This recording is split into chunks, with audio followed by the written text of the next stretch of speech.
Hello everyone, welcome to exam without hope. मैं हूं आपकी फ्रेंड कामना। फ्रेंड्स, 2025 का साल ख़त्म होने वाला है। 2026 हमारे लिए नई सौगात लेके आने वाला है, जिसके क्रम में अगर देखें तो बहुत सारे एग्ज़ाम्स हमें 2026 में देखने को मिलेंगे, क्योंकि हमारे लिए नई सौगात कहने का मतलब होता है कि हमारा सिलेक्शन। तो इस क्रम में पहला अगर देखा जाए तो अभी देखो, बिहार दरोगा का पेपर यानी बिहार एसआई का पेपर 18 जनवरी से स्टार्ट है, और ये हमारी करंट अफेयर्स की जर्नी चल रही है। फ्रेंड्स, ये करंट अफेयर क्या सिर्फ बिहार दरोगा के लिए ही इंपॉर्टेंट है?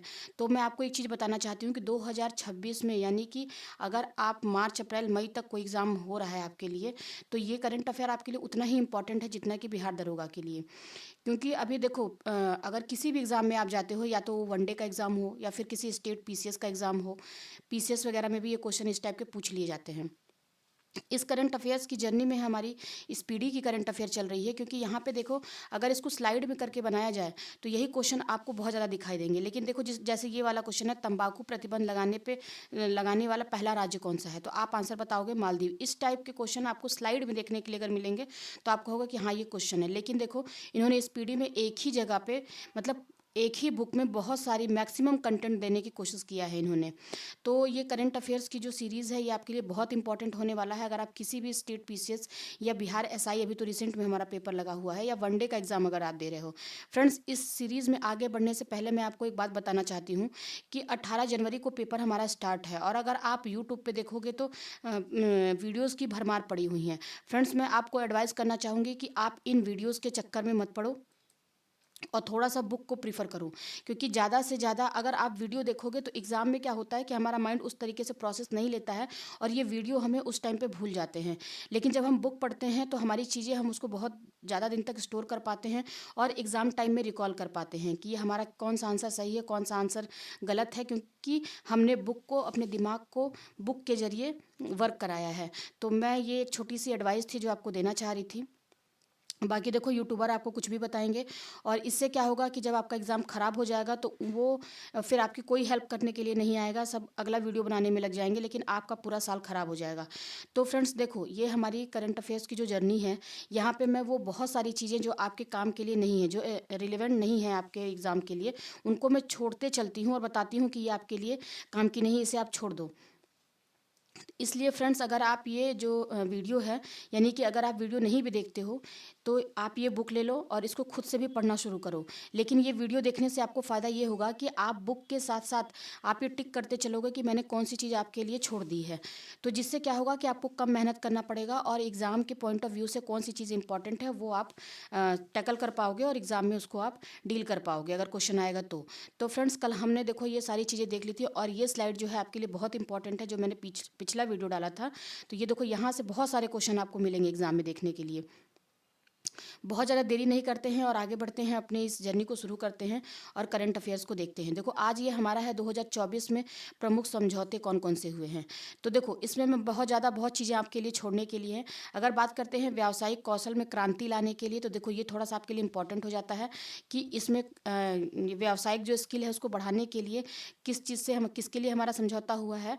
तो एमएसडीई और ऑडोटेक के बीच में ये हमारा एग्रीमेंट हुआ है। ठीक है। सशस्त्र सेनाओं के बीच संचालनात्मक साझेदारी को मजदूरी करने के लिए, ये आपके लिए इंपॉर्टेंट नहीं है, आप इसको स्किप कर सकते हो, ये एग्जाम में क्वेश्चन आपसे नहीं पूछेगा। अगर अगला देख लेते हैं कि धान से हरित हाइड्रोजन के उत्पादन के लिए, देखो अभी हाइड्रोजन जो है वो हमारे लिए बहुत इंपॉर्टेंट है, क्योंकि हाइड्रोजन नीति भी भारत सरकार ने लागू की है, और हाइड्रोजन के से रिलेटेड बहुत सारे एग्रीमेंट भी भारत सरकार का हो रहा है।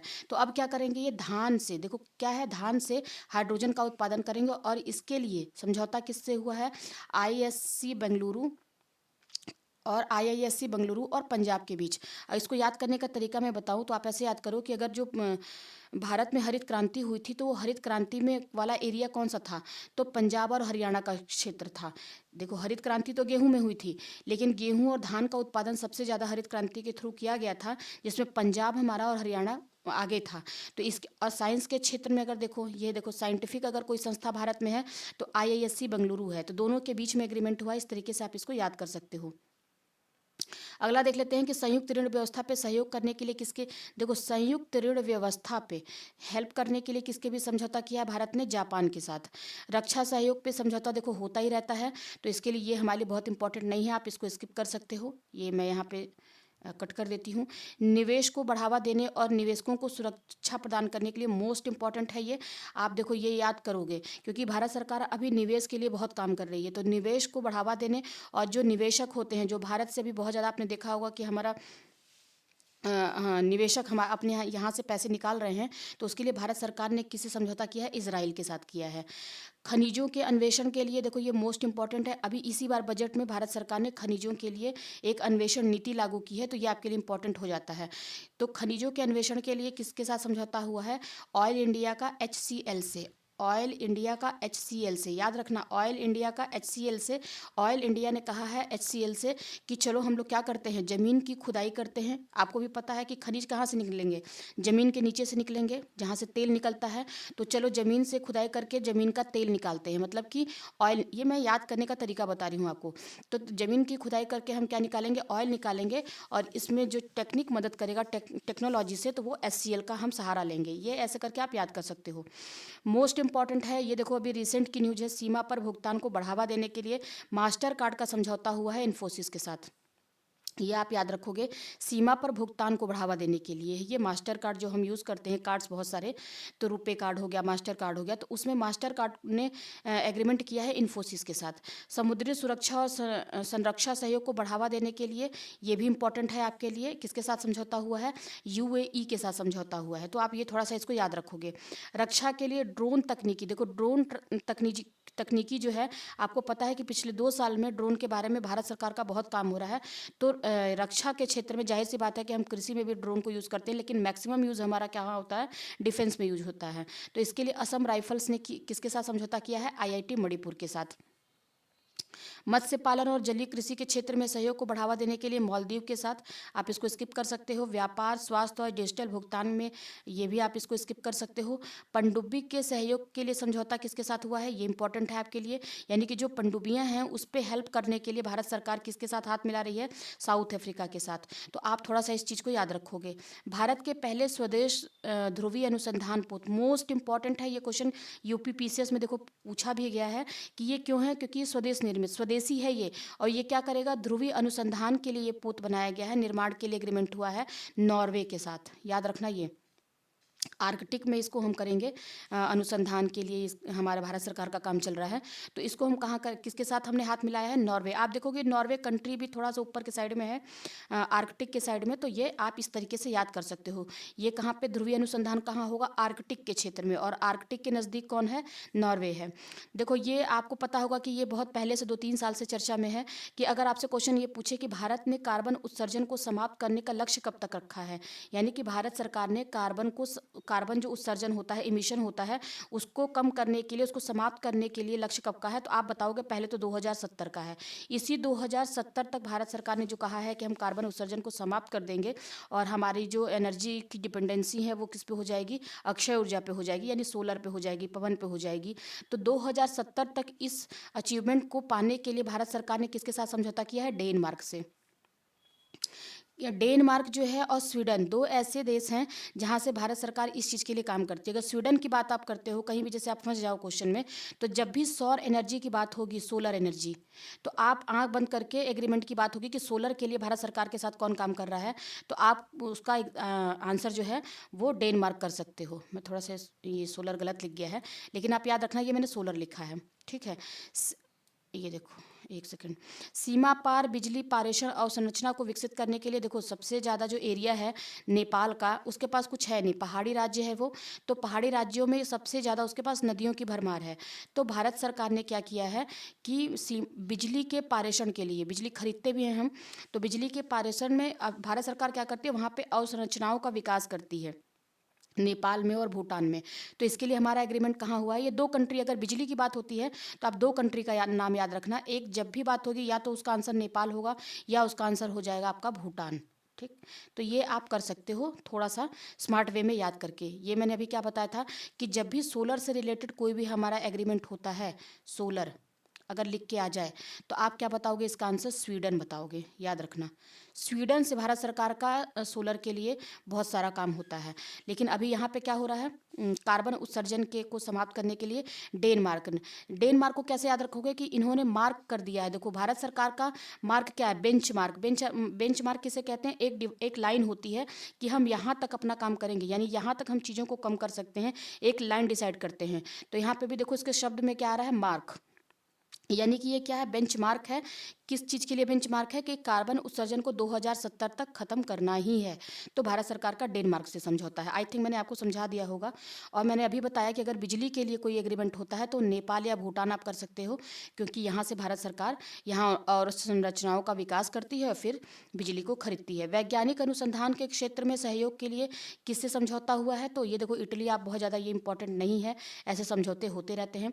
सुप्रीम कोर्ट के बीच न्यायिक सहयोग को बढ़ावा देने के लिए मोस्ट इंपॉर्टेंट है ये, भारत और नेपाल के बीच में ये एग्रीमेंट हुआ है। तो आप इसको याद रखोगे। किस लिए है ये? सुप्रीम कोर्ट के बीच न्यायिक सहयोग को बढ़ावा देने के लिए है ये। आपदा प्रबंधन और सांस्कृतिक आदान प्रदान के लिए भारत और चिली के बीच, यानी कि सांस्कृतिक आदान प्रदान ना भी पूछे तो आपदा प्रबंधन के लिए आपसे अगर क्वेश्चन पूछ दे तो आप क्या बताओगे? चिली के साथ हमारा समझौता है। जल, स्वच्छता, स्वास्थ्य के सहयोग, देखो ये होता ही रहता है, इसको छोड़ दो। रक्षा और व्यापार संबंधों को बढ़ावा देने के लिए, ये भी बहुत इंपॉर्टेंट हमारे लिए नहीं है।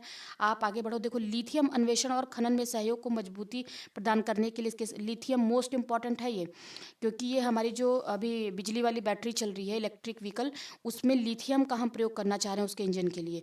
तो लिथियम के अन्वेषण के लिए और खनन को मजबूत करने के लिए भारत का समझौता है अर्जेंटीना के साथ। अर्जेंटीना, ये देखो साउथ अमेरिका की जो जितनी भी कंट्रियां हैं, अर्जेंटीना वगैरह हो गई, वहाँ पे लिथियम का भंडार बहुत ज़्यादा पाया जाता है।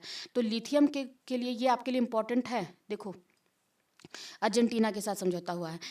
गैर बासमती सफ़ेद चावल के लिए समझौता किससे हुआ है? अगर आपसे क्वेश्चन ये पूछ दे कि बासमती चावल का ब्रांड एम्बेसडर किससे बनाया गया, तो आप बताओगे। आप ऐड भी देखते होगे, अगर यूट्यूब चैनल आप चलाते हो तो उस पर हमेशा अमिताभ बच्चन जी आते हैं। तो बासमती चावल के लिए जो हमारा एग्रीमेंट है वो भारत का इंडोनेशिया के साथ है। देखो वैसे भी अगर याद करो तो एशिया की जो कंट्री होती है वो क्या होती है?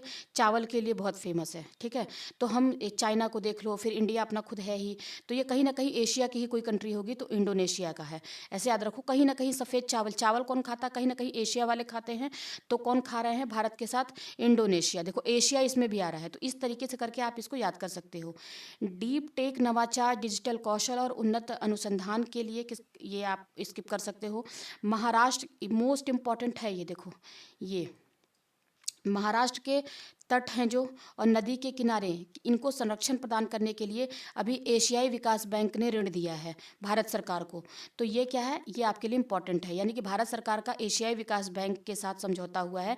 और मैंने आपको बताया था कि इसके जो हेड हैं मसातो कांडा हैं, और इसका जो हेडक्वार्टर है वो मनीला फिलीपींस में है। तो महाराष्ट्र में, ये कहाँ के तटों की बात हो रही है? महाराष्ट्र के तट की बात हो रही है। अब देखो भारत में इतने सारे बैंक्स हैं, एसबीआई हो गया आपका, या फिर पीएनबी हो गया, तो ये सारे तो इंडिया के लिए काफ़ी हैं। मैं आपको ये याद करने का तरीका बता रही हूँ, ठीक। लेकिन अगर महाराष्ट्र और दिल्ली बहुत बड़ा एरिया है, तो महाराष्ट्र की अगर बात करते हैं, क्योंकि यहाँ से व्यापार भी होता है, यहाँ पे देखो आप, यहाँ पे अंतर्राष्ट्रीय व्यापार भी होता है, तो इसके लिए भाई अंतर्राष्ट्रीय बैंक भी चाहिए। तो इसके लिए हमने किसको बुलाया है? एशियाई बैंक को बुलाया है, ठीक है। सहयोग के लिए संयुक्त आयोग की स्थापना के लिए समझौता किससे हुआ है? एक संयुक्त आयोग बनाएंगे हम, ठीक है। ये देखो, एक संयुक्त आयोग की के लिए स्थापना, ऐसे भी क्वेश्चन आपसे पूछ सकता है कि भारत सरकार ने एक संयुक्त आयोग बनाने के लिए समझौता किसके साथ किया है? तो देखो किसी का भी ध्यान कुवैत पे नहीं जाएगा, तो हमने क्या किया है? कुवैत को बुलाया है। अब देखो, जब अगर हम यूनाइट नहीं होंगे, अगर हम अलग अलग होंगे, तो हमारी चीज़ें क्या होंगी? कोई भी चोर आएगा, चुरा के लेके चला जाएगा, डकैत आएंगे, चोरी करके चले जाएंगे। लेकिन अगर हम यूनाइट हो जाएं, एक आयोग बना ले कि हम सब एक दूसरे की मदद करेंगे, तो हम कुवैत, डकैत, कुवैत ऐसे करके याद कर सकते हो। तो हम इस चोरी को, डकैती को रोक सकते हैं। तो भारत सरकार ने कहा कि भाई हमारे यहाँ डकैती मत करो, हम तुमसे क्या कर लेते हैं? एक गठबंधन कर लेते हैं, एक एग्रीमेंट कर लेते हैं। ऐसे करके आप याद करोगे। भारतीय नौसेना के लिए विद्युत प्रणोदन प्रणाली के लिए समझौता किसके साथ हुआ है? मोस्ट इम्पॉर्टेंट है ये, आप इसको याद करोगे। ये हमारा यूके के साथ है, जिसमें भारतीय नौसेना के लिए हम क्या करेंगे? विद्युत प्रणोदन सिस्टम को है लेके आएंगे। रक्षा सहयोग और सैन्य संबंधों पर समझौता के लिए देखो मैंने बताया आपको ये होता ही रहता है, तो इसको आप स्किप कर सकते हो, छोड़ दो इसको, ये भी छोड़ दो। लेखा परीक्षा में सहयोग को बढ़ावा देने के लिए भारत का समझौता किससे हुआ है? ये इंपॉर्टेंट है आपके लिए। तो ये भारत ने किया है सेशेल्स के साथ। मैंने कल आपको बताया था कि सेशेल्स क्या है? इंडियन ओशन की एक कंट्री है, तो और इसको क्या कहा जाता है? इंडियन ओशन की एक मोती है ये। तो इसके लिए समझौता, लेखा परीक्षा के लिए समझौता किससे हुआ? सेशेल्स के साथ हुआ है। रेल परिवहन सीमा शुल्क और निवेश को के लिए समझौता किससे हुआ है? इसमें जरूरी नहीं है कि पूरा दे के पूछेगा, पूछ सकता है कि रेल परिवहन के लिए और सीमा शुल्क के लिए किसके साथ समझौता हुआ है, तो आप बताओगे भारत का स्पेन के साथ। मोस्ट इम्पॉर्टेंट है ये देखो, अंतरिक्ष स्टेशन में जैव प्रौद्योगिकी को यूज करने के लिए समझौता किससे हुआ है? तो इसरो का समझौता हुआ है डीबीटी से, डिपार्टमेंट ऑफ बायोटेक्नोलॉजी। डीबीटी का मतलब डिपार्टमेंट ऑफ बायोटेक्नोलॉजी, यानी कि डिपार्टमेंट ऑफ बायोटेक्नोलॉजी जो भारत सरकार की है, उसने इसरो को एग्रीमेंट हुआ है कि हम क्या करेंगे? अंतरिक्ष में बायोटेक्नोलॉजी को यूज़ करेंगे, तो इसके लिए समझौता हुआ है। श्रम गतिशीलता और कौशल मान्यता के लिए समझौता किससे हुआ है? तो ये आप बताओगे जर्मनी के साथ हुआ है। श्रम में गतिशीलता लाने के लिए और कौशल में मान्यता के लिए, यानी ये इंपॉर्टेंट है आपके लिए, श्रम गतिशीलता के लिए तो भारत सरकार का किसके साथ हुआ? जर्मनी के साथ। सेमीकंडक्टर, अभी आपने देखा होगा कि भारत सरकार की सेमीकंडक्टर नीति भी लॉन्च हुई है। तो डिजिटल तकनीकी, कौशल विकास, ये तो इंपॉर्टेंट नहीं है, लेकिन अगर ये पूछ दे कि सेमीकंडक्टर के लिए किसके साथ एग्रीमेंट हुआ है, तो भारत का सेमीकंडक्टर के लिए एग्रीमेंट है सिंगापुर के साथ। और देखो ये क्वेश्चन तो कोई भी नहीं करके आएगा। एमएसएमई में सहयोग को बढ़ावा देने के लिए अमेरिका, एमएसएमई की बात होगी तो अमेरिका पे ध्यान किसी का नहीं जाएगा, इसलिए याद रखना कि अब अमेरिका भी क्या कर रहा है? बहुत हाई फाई डींगे तो ट्रंप चाचा कर रहे थे, लेकिन अभी क्या है, ये भी सूक्ष्म लघु और मध्यम उद्योग के पीछे आ गए हैं, क्योंकि उनको पता चल गया है कि ज़मीनी असलियत क्या है। तो इस तरीके से ये हमारे एग्रीमेंट कंप्लीट हुए। अब थोड़ा सा देख लेते हैं प्रमुख मोबाइल ऐप के बारे में जो ये लॉन्च हुए हैं। ये भी हमारे लिए एग्जाम्स के लिए बहुत इंपॉर्टेंट है, और ये क्वेश्चन यहाँ से पूछ लिए जाते हैं। देखो, कायका सेतु पोर्टल ये किस सरकार का है? तो कर्नाटक का है। इंपॉर्टेंट है आपके लिए। कायका सेतु पोर्टल युवाओं को रोजगार देने के लिए, कायका काय का है पोर्टल। कैसे याद करोगे? का से कर्नाटक, और काय का कर्नाटक, रोजगार का कर्नाटक, काय का रोजगार का, ऐसे। काय का सेतु पोर्टल किस लिए लॉन्च हुआ है? युवाओं को रोजगार देने के लिए। गज रक्षक ऐप ये अभी लॉन्च हुआ है, तो मध्य प्रदेश में लॉन्च हुआ है ये, तो आप इसको याद रखोगे। इससे ये क्या हुआ? गज, देखो नाम से पता चल रहा है कि गज। देखो फ्रेंड्स, अभी पिछली वीडियो में मैंने आपको बताया था कि गजेंद्र यानी कि गजेंद्र सिंह शेखावत, गजेंद्र सिंह शेखावत, इनका नाम मैंने आपको बताया था। तो ये जो हमारे कौन है? संस्कृति मंत्रालय हैं। मैंने आपको ये याद करने का तरीका बताया था कि गजेंद्र नाम से हम याद कर सकते हैं अपने गणेश भगवान को।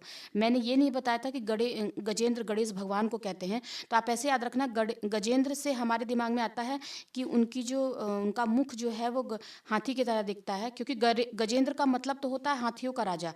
लेकिन यहाँ पे मैंने आपको याद करने के लिए बताया है कि आप इसको गणेश भगवान से कोरिलेट करके याद कर सकते हो कि ये संस्कृति मंत्रालय है, मतलब इनके पास संस्कृति मंत्रालय है। ठीक है, क्योंकि हमारी ये सांस्कृतिक चीज़ें हैं, कल्चरल चीज़ें हैं। गणेश भगवान हो गए या भगवान से रिलेटेड चीज़ें, तो ये याद करने का तरीका बताया था मैंने, उसी तरीके से मैं यहाँ पे बता रही हूँ। गज का मतलब क्या होता है? मानव हाथी संघर्ष को रोकने के लिए, हाथी के संघर्ष को रक्षक, यानी हाथी को किससे रोकेंगे? मानवों से रोकेंगे। तो इसके लिए मध्य प्रदेश में लॉन्च हुआ और रिसेंट की न्यूज़ है ये। ज्ञान भारतम पोर्टल की बात कर ले, मोस्ट इंपॉर्टेंट है, क्योंकि अभी जो 2025-26 का बजट पेश हुआ था, निर्मला सीतारमण जी ने पेश किया था, जो भारत सरकार में लगातार उनका कैसा है, 8वें क्रम का बजट है। तो ये ज्ञान भारतम पोर्टल जो है, ये पोर्टल किसने लॉन्च किया है? तो संस्कृति मंत्रालय ने लॉन्च किया है, भारत सरकार का। देखो इसमें क्या करेंगे हम, बजट में इसकी चर्चा की गई थी। जो हमारी पुरानी पांडुलिपियां हैं, जो पहले क्या होता था, चीज़ें कागजों का आविष्कार इतना नहीं हुआ था, तो हम हाथों से पत्तों पे लिखने का काम करते थे, उनको हम क्या करेंगे? अब डिजिटलीकृत करेंगे। अगर डिजिटल कर देंगे, जैसे ऑनलाइन कर दिया, तो ये सबके तक सुलभ हो जाएगा और ये हमेशा के लिए क्या हो जाएंगी? सुरक्षित हो जाएंगी। तो ज्ञान भारतम नाम से ही देखो कैसा लग रहा है, ज्ञान भारतम, ये कैसी कल्चरल चीज़ें लग रही हैं? तो ये संस्कृति मंत्रालय का ये एक पोर्टल है। एसी नेट क्या है? एसी नेट एक ऐप है जिसको भारतीय चुनाव आयोग ने जारी किया था मतदान के आंकड़ों को तेजी से और पारदर्शी तरीके से लोगों तक पहुंचाने के लिए। ये एसी नेट ऐप को लॉन्च किया था चुनाव आयोग ने। प्रतिभा सेतु पोर्टल की बात कर लेते हैं। देखो, यूपीएससी की तैयारी बहुत सारे बच्चे करते हैं और आजकल रील्स भी इतनी ज़्यादा है कि लोग देख करके मोटिवेट होते हैं कि हमें आईएएस बनना है, हमें यूपीएससी करना है। लेकिन ज़मीनी हकीकत फ्रेंड्स कुछ और ही होती है। बहुत बच्चे मेहनत करते हैं, कुछ का सिलेक्शन होता है, कुछ का नहीं होता है। तो जो बच्चे रह जाते हैं और अगर प्री मेंस तक क्वालिफाई करते हैं, यानी कि इंटरव्यू तक जाते हैं, तो उनके लिए यूपीएससी ने ये पोर्टल लॉन्च किया है, प्रतिभा सेतु। यानी प्रतिभा तो है कि आप पहुंच गए हो इंटरव्यू तक, लेकिन आपका सिलेक्शन नहीं हो पाया है, तो प्राइवेट जो कंपनियां होती हैं उनको क्या करेंगे, हम रोजगार के अवसर प्रदान करेंगे। तो यूपीएससी का है, याद रखना, ये यूपीएससी का है प्रतिभा सेतु पोर्टल। कैसे याद रखोगे? प्रतिभा किसके में होती है?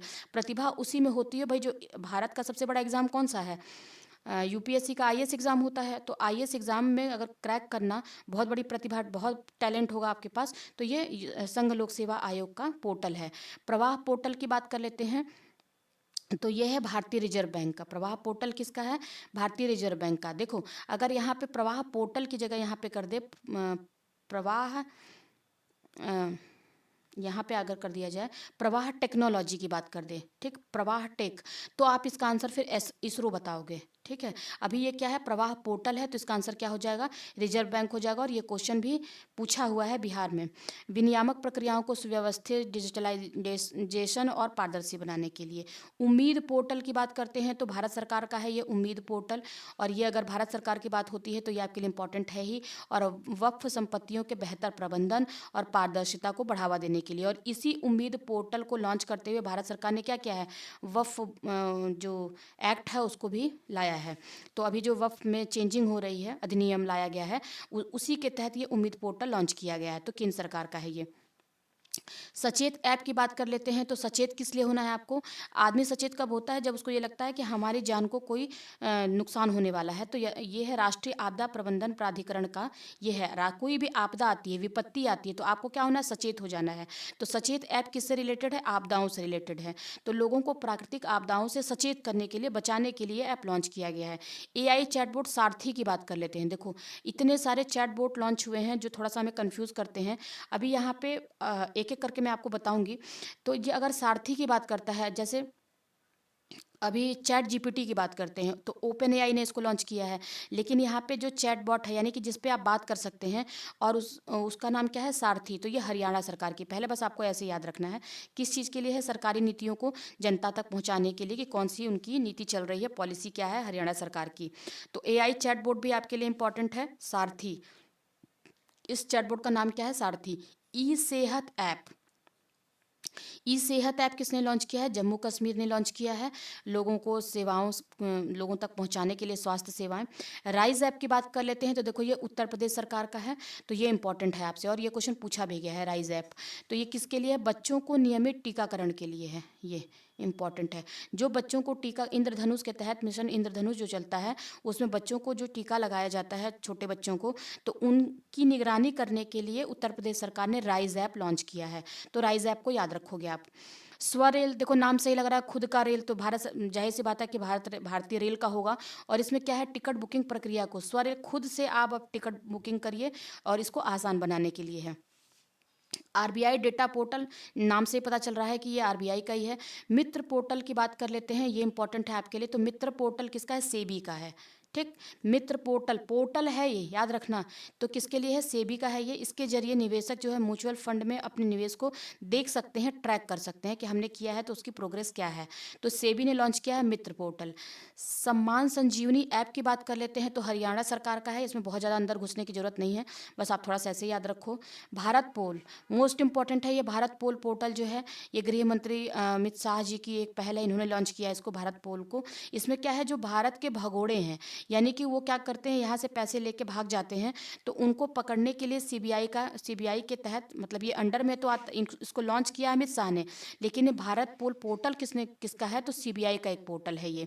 जिस तरीके से इंटरपोल काम करती है इंटरनेशनल लेवल पे, उसी तरीके से सीबीआई काम करती है भारत में। तो उसी का एक पोर्टल है जिसको लॉन्च किया है अमित शाह ने। और किसके लिए है ये भारत पोल? भगोड़ों को पकड़ने के लिए, जो भाग जाते हैं यहाँ से क्राइम करके। स्कैन पोर्टल किसका है? स्कैन।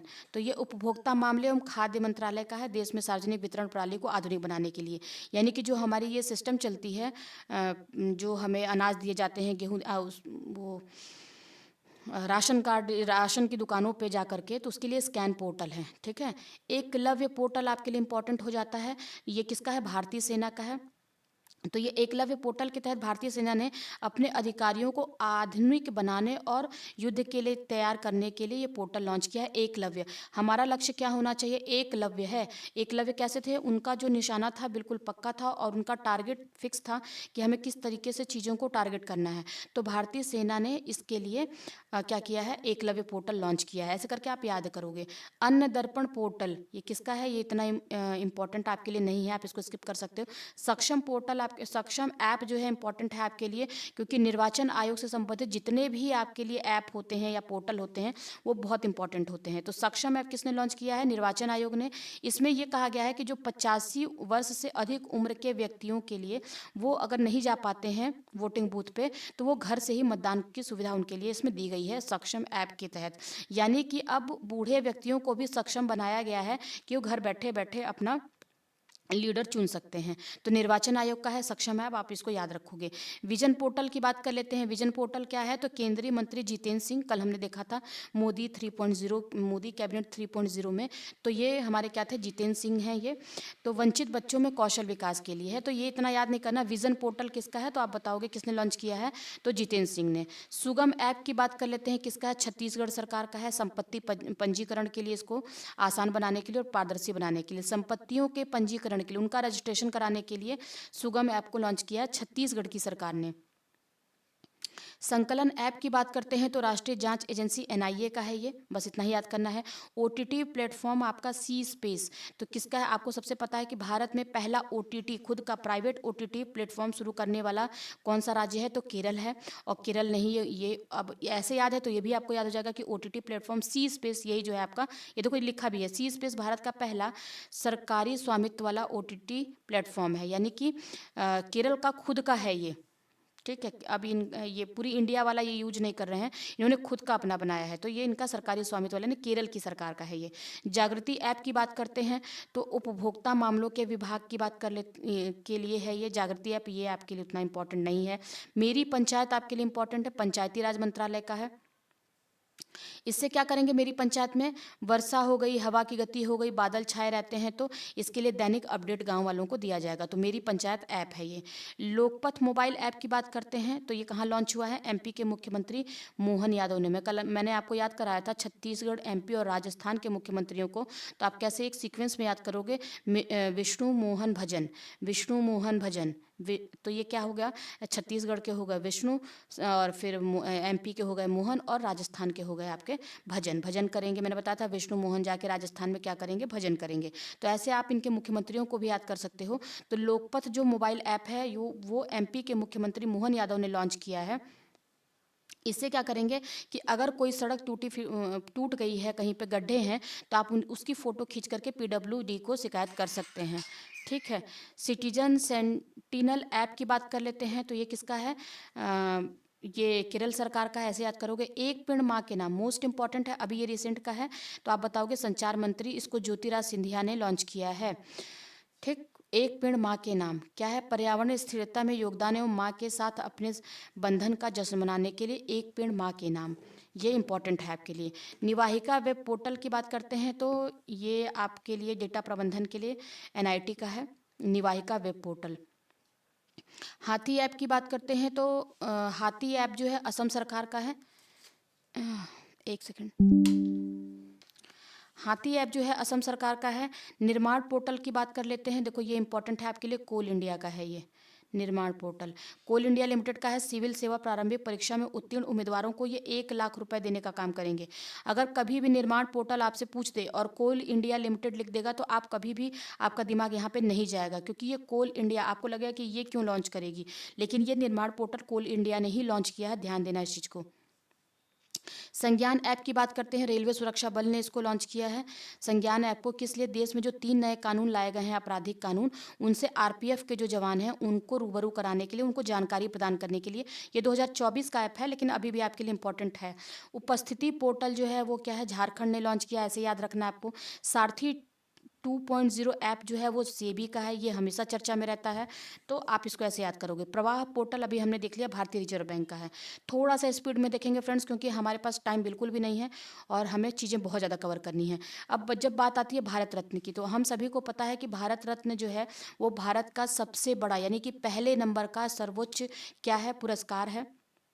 2025 में तो अभी इसकी घोषणा नहीं की गई है, लेकिन 2024 के लिए ये पुरस्कार दिए गए हैं और ये कुल 5 लोगों को दिया गया है, भारत रत्न। और ये आपके लिए बहुत इंपॉर्टेंट है, क्योंकि यहाँ पे देखो कुछ ऐसे भी व्यक्ति हैं जो बिहार से संबंधित हैं, और अगर आप बिहार का पेपर नहीं भी दे रहे हो तो भी आपको ये जानना चाहिए, क्योंकि ये इंडिया का सबसे बड़ा अवार्ड है। भारत सरकार ने 5 प्रतिष्ठित व्यक्तियों को, पहले तो नाम यही देख लेते हैं, जननायक कर्पूरी ठाकुर। अब मैंने जननायक क्यों बोला? क्योंकि जननायक इन्हीं को कहा जाता है। लाल कृष्ण आडवाणी की बात कर लेते हैं, ये हमारे लिए इम्पोर्टेंट है। एम एस स्वामीनाथन, हरित क्रांति के जनक। पीवी नरसिम्हा राव, जो हमारे पूर्व प्रधानमंत्री भी रहे हैं। चौधरी चरण सिंह, उत्तर प्रदेश के मुख्यमंत्री होने के साथ साथ ये क्या रहे हैं? पूर्व प्रधानमंत्री भी रहे हैं। इन सभी को भारत रत्न दिया गया है, और इस तरीके से भारत रत्न प्राप्त व्यक्तियों की संख्या कितनी हो गई है? 53 ऐसे लोग हो गए हैं जिनको भारत रत्न दिया गया है। तो ये थोड़ा सा तो कुछ फैक्ट्स थे, ये हमने देख लिए। लेकिन अब थोड़ा सा कर्पूरी ठाकुर ठाकुर जी के बारे में हम अच्छे से जानेंगे। तो देखो, कर्पूरी ठाकुर का पूछ लेता है कि इनका जन्म जो है, यानी कि बिहार के किस जिले से संबंधित है, तो आप बताओगे कि ये समस्तीपुर के हैं। ठीक, कौन सा गाँव है इनका? पितौजिया। पितौजिया गांव के हैं कर्पूरी ठाकुर, और इसी गांव का नाम इनकी याद में, इनकी स्मृति में कर्पूरी ग्राम कर दिया गया है। तो बस यहाँ से आपको ये याद रखना है। इनके पिता हैं गोकुल ठाकुर और माता का नाम है राम दुलारी देवी। ठीक, इनका निधन हो गया था 1988 में। 1988 में ये क्या हो गया था? इनका निधन हो गया था।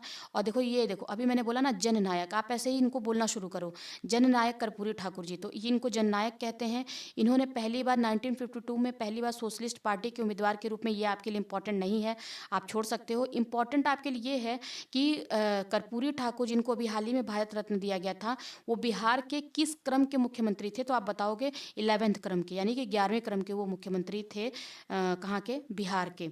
और ये क्या थे? उप मुख्यमंत्री भी थे। इसकी डेट आपको के लिए इंपॉर्टेंट नहीं है, लेकिन ये इंपॉर्टेंट है आपके लिए कि ये 2 बार कब से कब तक थे? तो 70 से 71 बताओगे आप, 1977 से 79 तक, यानी कि 1970 से 71 तक। और सेकंड टाइम ये थे कब? 1977 से 79 तक ये 11वें नंबर के मुख्यमंत्री थे। मैं यहाँ पे देखो पॉज कर रही हूँ, मैं यहाँ पे एम्फेसाइज कर रही हूँ कि चीज़ें आपको याद करनी है, मतलब जोर दे के कह रही हूँ मैं।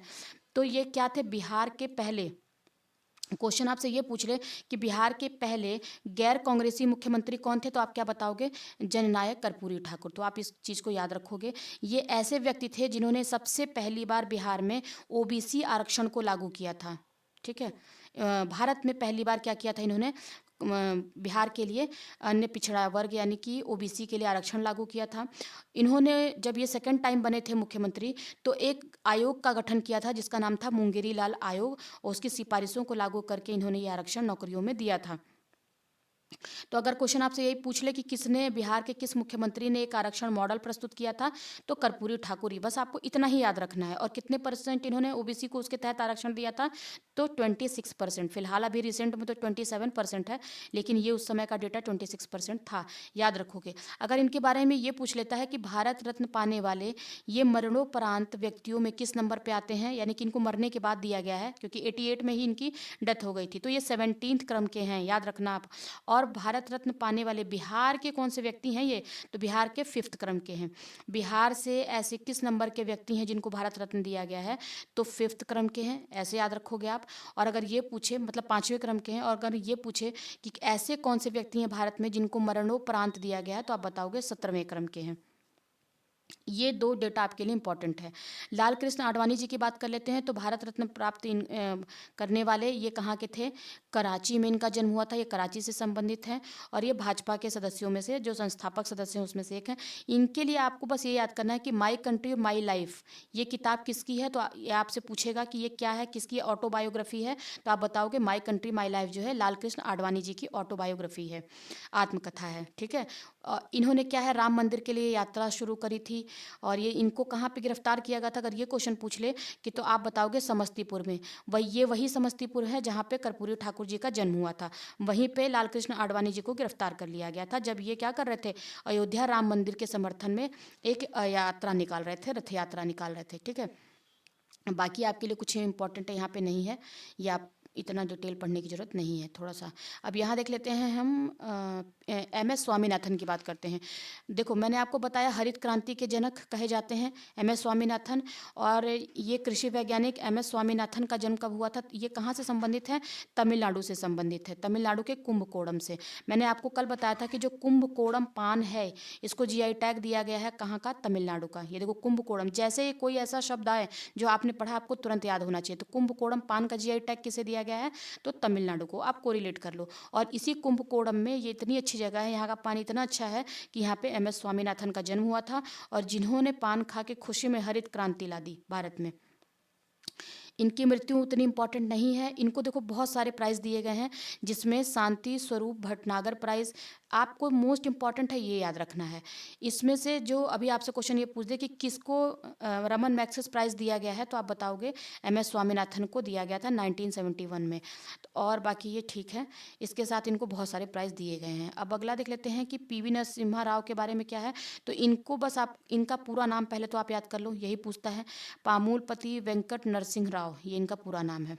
ठीक, ये याद करना है। और ये कहाँ के थे, उस समय तो ये तेलंगाना नहीं था, वारंगल था, तो ये वहाँ से संबंधित हैं।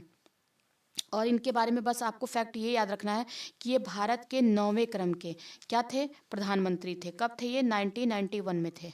ठीक, तो इनका काम आपको याद ही होगा, एलपीजी के लिए ये फेमस हैं। तो ये 9th क्रम के हमारे प्रधानमंत्री थे, ये बस याद रखोगे। बाकी यहाँ पे कोई भी इंपॉर्टेंट चीज़ नहीं है। अच्छा, एक इम्पॉर्टेंट चीज़ ये भी है इनके लिए कि इन्हीं के शासनकाल में जब ये प्रधानमंत्री थे तो 73rd और 74th जो संवैधानिक संशोधन यानी कि कॉन्स्टिट्यूशनल अमेंडमेंट एक्ट जो आया था वो इन्हीं के कार्यकाल में आया था। अब देखो जैसे ही 70 यानी कि 73वां संविधान संशोधन और 74वां संविधान संशोधन आपके सामने आता है तो आपके दिमाग में तुरंत आना चाहिए पंचायती राज, पंचायती राज। ठीक, और ये 74वें की बात करें तो क्या है, ये नगर निगम। ठीक, ये आपको दिमाग में आना चाहिए। एक्ट कब का है ये अधिनियम जो यहाँ पे है, तो ये इन्हीं के समय एक्ट आया था, यानी कि 73वां और 74वां एक्ट है 1992 का। तो ये आपको याद रखना है, इन्हीं के समय में लाल कृष्ण पीवी नरसिम्हा राव के समय में ये पास हुआ था। चौधरी चरण सिंह की बात कर लेते हैं। तो ये भारत के 5वें क्रम के भारत के 5वें क्रम के प्रधानमंत्री थे, याद रखना। ये भारत के 5वें क्रम के क्या रहे हैं, ये पीएम रहे हैं भारत सरकार में। 1979 से 80 तक रहे हैं। लेकिन आप ये भी थोड़ा सा क्वेश्चन ये पूछ ले कि ऐसे कौन से व्यक्ति हैं, और ये पूछा गया है क्वेश्चन बीपीएससी में, कौन सा ऐसा व्यक्ति है जो मुख्यमंत्री बनने के बाद प्रधानमंत्री बना, तो आप बताओगे चौधरी चरण सिंह। इन्हीं को देखो क्या कहते हैं, किसान नेता भी कहते हैं चौधरी चरण सिंह को। और इन्हीं के जन्म दिवस के अवसर पे, जयंती पे हम 23 दिसंबर को क्या मनाते हैं, राष्ट्रीय किसान दिवस मनाते हैं। बस इतनी ही चीज़ें आपको जाननी है चौधरी चरण सिंह के बारे में, जो मैंने आपको बता दी कि ये भारत के 5वें मुख्यमंत्री बनने से पहले उत्तर प्रदेश के मुख्यमंत्री थे, प्रधानमंत्री बनने से पहले। और इन्हीं के जयंती पे हम क्या मनाते हैं, राष्ट्रीय किसान दिवस मनाते हैं। और इनकी जयंती कब होती है, 23 दिसंबर को होती है। इतना आपको बस याद रखना है। अगला देख लेते हैं। देखो ये कुछ दिया गया है, अभी मैंने अच्छा, क्वेश्चन ये भी पूछ सकता है कि भारत रत्न जो पुरस्कार है इसकी शुरुआत कब से हुई थी, तो 1954 से इसकी शुरुआत हुई थी। और सबसे पहले अगर पूछा जाए कि मरणोपरांत, तो खैर ये तो नहीं पूछेगा आपसे कि ये पुरस्कार मरणोपरांत में भी दिया जाता है। आपने अभी देखा कर्पूरी ठाकुर जी को दिया गया है, तो ये कब से दिया जाता है ये नहीं पूछेगा। लेकिन ये पूछेगा आपसे कि भारत रत्न की जो शुरुआत है वो कब से हुई थी, तो 1954 से। क्या ये मरणोपरांत दिया जाता है, तो बिल्कुल दिया जाता है ये। और ये पुरस्कार का आकार कैसा होता है, तो पीपल के पत्ते के जैसा होता है, वाइट कलर के रिबन में इसको देते हैं। और अगर पूछा जाए कि खेल से यानी कि जो स्पोर्ट्स है उससे पहला व्यक्ति कौन है जिसे ये पुरस्कार दिया गया है, तो हमारे सचिन तेंदुलकर हैं। पहले ऐसे वैज्ञानिक जिनको ये दिया गया था प्राइज़ तो वो हमारे सीवी रमन थे। कौन सा प्राइज़? भारत रत्न की बात हो रही है। पहले ऐसे व्यक्ति जिनको मरणोपरांत ये प्राइज़ दिया गया था तो हमारे लाल बहादुर शास्त्री का नाम आप बताओगे। हरे रंग में ये फीते में पहनाया जाता है, ये मैंने आपको बता दिया है। तो ये आप थोड़ा-सा अगर इसको वीडियो को चला करके आप 2-3 बार सुन लेते हो तो चीज़ें आपको ऐसे ही याद हो जाएँगी। संयुक्त सैन्य अभ्यास की बात करते हैं, यहाँ से क्वेश्चन पूछ ही लेता है तो ये मैक्सिमम तो इसमें हमें याद ही होंगे, लेकिन फिर भी हम थोड़ा तेज़ी के साथ देखते हैं। देखो सूर्य किरण की बात कर लेते हैं। ये सूर्य किरण अभ्यास जो हमारे आसपास की कंट्री हैं, यानी हमारी नेबरिंग कंट्रीज जितनी हैं उनके बारे में हमें थोड़ा सा एक्सरसाइज जो उनके साथ होती है उसको याद रखना चाहिए। तो 19th क्रम का ये सूर्य किरण हुआ है, अभी 2025 की न्यूज़ है ये। तो सूर्य किरण किसके साथ है? नेपाल के साथ है। ठीक है, तो ये कहाँ पे हुआ है? जब कोई एक्सरसाइज भारत में होता है तो वो आपके लिए बहुत इंपॉर्टेंट हो जाता है। तो ये कहाँ पे हुआ है? उत्तराखंड के पिथौरागढ़ में हुआ है। अब देखो उत्तराखंड जो है आपको भी पता है कि ये कोई समुद्र से लगा हुआ एरिया नहीं है, समुद्री एरिया ये नहीं है उत्तराखंड। तो जाहिर सी बात है कि ये नौसेना का अभ्यास नहीं होगा। कभी कभी क्वेश्चन ऐसे भी पूछ लेता है कि सूर्य किरण जो है वो कैसा अभ्यास है, तो आप बताओगे ये थल सेना का अभ्यास है। ठीक है, क्योंकि ये समुद्र से लगा नहीं है और इसका जो आयोजन है कहाँ किया गया? उत्तराखंड के पिथौरागढ़ में किया गया। यहाँ समुद्र तो है नहीं, स्थल पे हुआ, यानी कि ये स्थल का, थल सेना का ये अभ्यास है। मित्र शक्ति की बात कर लेते हैं तो जाहिर सी बात है कि हम अपना मित्र किसको कहते हैं? भारत को। भारत कहता है अपना मित्र श्रीलंका को, और अभी श्रीलंका ने ही मित्र विभूषण जो टैग है वो किसको दिया है? मोदी जी को दिया है। तो मित्र शक्ति एक्सरसाइज भारत और श्रीलंका का है। ये कहाँ पे हुआ है? बेलगावी कर्नाटक में हुआ है। इंपॉर्टेंट है आपके लिए, मोस्ट इंपॉर्टेंट है। देखो ये सारे अभी इसी साल हुए हैं। तो मित्र शक्ति कहाँ किसके बीच में? भारत और श्रीलंका के बीच में कहाँ हुआ है? और ये कहाँ हुआ है? भारत में ही हुआ है, बेलगावी कर्नाटक में। ये कौन सा अभ्यास है? मित्र शक्ति थल पे है। ठीक है, थल सेना का अभ्यास है। अभी देखो अगर आप ये वनडे का एग्ज़ाम दे रहे हो तब तो ये आपके लिए इम्पोर्टेंट नहीं है कि ये कौन सा अभ्यास है, लेकिन अगर आप किसी भी स्टेट का पीसीएस दे रहे हो तो ये आपके लिए इम्पोर्टेंट हो जाता है कि कैसा अभ्यास है ये वाला एरिया। तो आप इसको देख लोगे। अजय वॉरियर कैसे याद करेंगे? देखो जब ब्रिटिशर्स हमारे पे शासन कर रहे थे, यानी कि यूके, ब्रिटेन को लगता था कि हम अजेय हैं, हमें कोई हरा ही नहीं सकता। भारत के लोग तो मूर्ख हैं, ये इनको कुछ नहीं आता, इनको ये गुलाम बनाने योग्य हैं। और इन्हीं यूके के लोगों को हमने क्या किया था? इनकी अजेयता का भ्रम तोड़ा और यहाँ से पीट पीट के भगा दिया। तो इस तरीके से कैसे याद रखोगे? भारत और यूके का है। ये खुद को अजेय समझते थे लेकिन मुंह के बल खाए और चले गए। तो ये कहाँ पे हुआ? राजस्थान में हुआ है ये। अजय वॉरियर कहाँ पे हुआ है? महाजनफील्ड राजस्थान में। गरुड़ की बात कर लेते हैं तो ये कहाँ किसका है? भारत और फ्रांस के बीच में गरुड़ होता है। लेकिन अगर यहीं पे गरुड़ के जगह पे अगर यहाँ पे लिख के आ जाए गरुड़ शक्ति, एक शब्द यहाँ पे शक्ति लिख दे, बड़ा कन्फ्यूजन होता है गरुड़ और गरुड़ शक्ति में। तो फिर एग्जाम में देखो चीज़ें याद नहीं रहती। थोड़ा सा रुक के यहाँ पे देख लो। गरुड़ जो है, अगर सिर्फ गरुड़ पूछता है तो आप बताओगे भारत और फ्रांस के साथ, लेकिन अगर इसमें गरुड़ शक्ति आपस में जोड़ दिया तो फिर आप इसका आंसर बताओगे इंडोनेशिया। ठीक है, ये आपका आंसर हो जाएगा। तो ये कहाँ किसके साथ है? ये फ्रांस में ही हुआ है। तो तो इसमें आपको बस ये याद रखना है कि गरुड़ किसके साथ है? भारत और फ्रांस के साथ। ये नहीं याद रखना कि कहाँ पे हुआ, तो ये आप इसको स्किप कर सकते हो, क्योंकि जो भारत में हुए हैं बस वही याद रखो जगह आप। पूर्वी प्रचंड की बात कर लेते हैं। देखो जब भी पूर्वी शब्द लग जाता है किसी में भी तो वो सैन्य अभ्यास हमेशा अरुणाचल प्रदेश में होता है। तो ऐसे याद कर लो, अरुणाचल का है और ये भारत की तीनों सेनाओं का है। त्रिशूल की बात कर लेते हैं, ये भी भारत की तीनों सेनाओं का है और ये कहाँ पे हुआ है? राजस्थान, गुजरात के अरब सागर वाला जो तट है वहाँ पे हुआ। त्रिशूल जो है ये भारत का ही है, भारत की तीनों सेनाओं का। ऑसिनडेक्स की अगर बात करते हैं तो देखो ऑस्ट्रेलिया, ये यहाँ पूरा लिखा है, और इंडिया इसके नाम में ही लिखा है, तो भारत और ऑस्ट्रेलिया का है ये। तो ये कहाँ हुआ ये आपके लिए इंपॉर्टेंट नहीं है, बस ये जानना है कि ऑसिनडेक्स का किसके साथ है? तो AUS ऑस्ट्रेलिया, IN इंडिया, ये देखो इसके नाम में ही दिख रहा है। तो ये किसके साथ है? भारत ऑस्ट्रेलिया का है। मालाबार की बात कर लेते हैं तो देखो ये 4 देशों की एक जॉइंट एक्सरसाइज है। ये इसमें कौन कौन से हैं? मालाबार में क्वाड की सारी कंट्रियां हैं। अब आपको ये पता होना चाहिए कि क्वाड में कौन कौन है। तो भारत है, ऑस्ट्रेलिया है, जापान है और USA है, यानी कि अमेरिका है। तो मालाबार एक्सरसाइज इन्हीं के साथ होता है और ये इंपॉर्टेंट है। और ये पूछ सकता है आपसे कि ये कहाँ पे हुआ, तो आप बताओगे मालाबार एक्सरसाइज जो है गुआम प्रशांत महासागर में हुआ है। इंपॉर्टेंट है ये मालाबार। ठीक, तो इसका ये जगह भी आप याद रखोगे।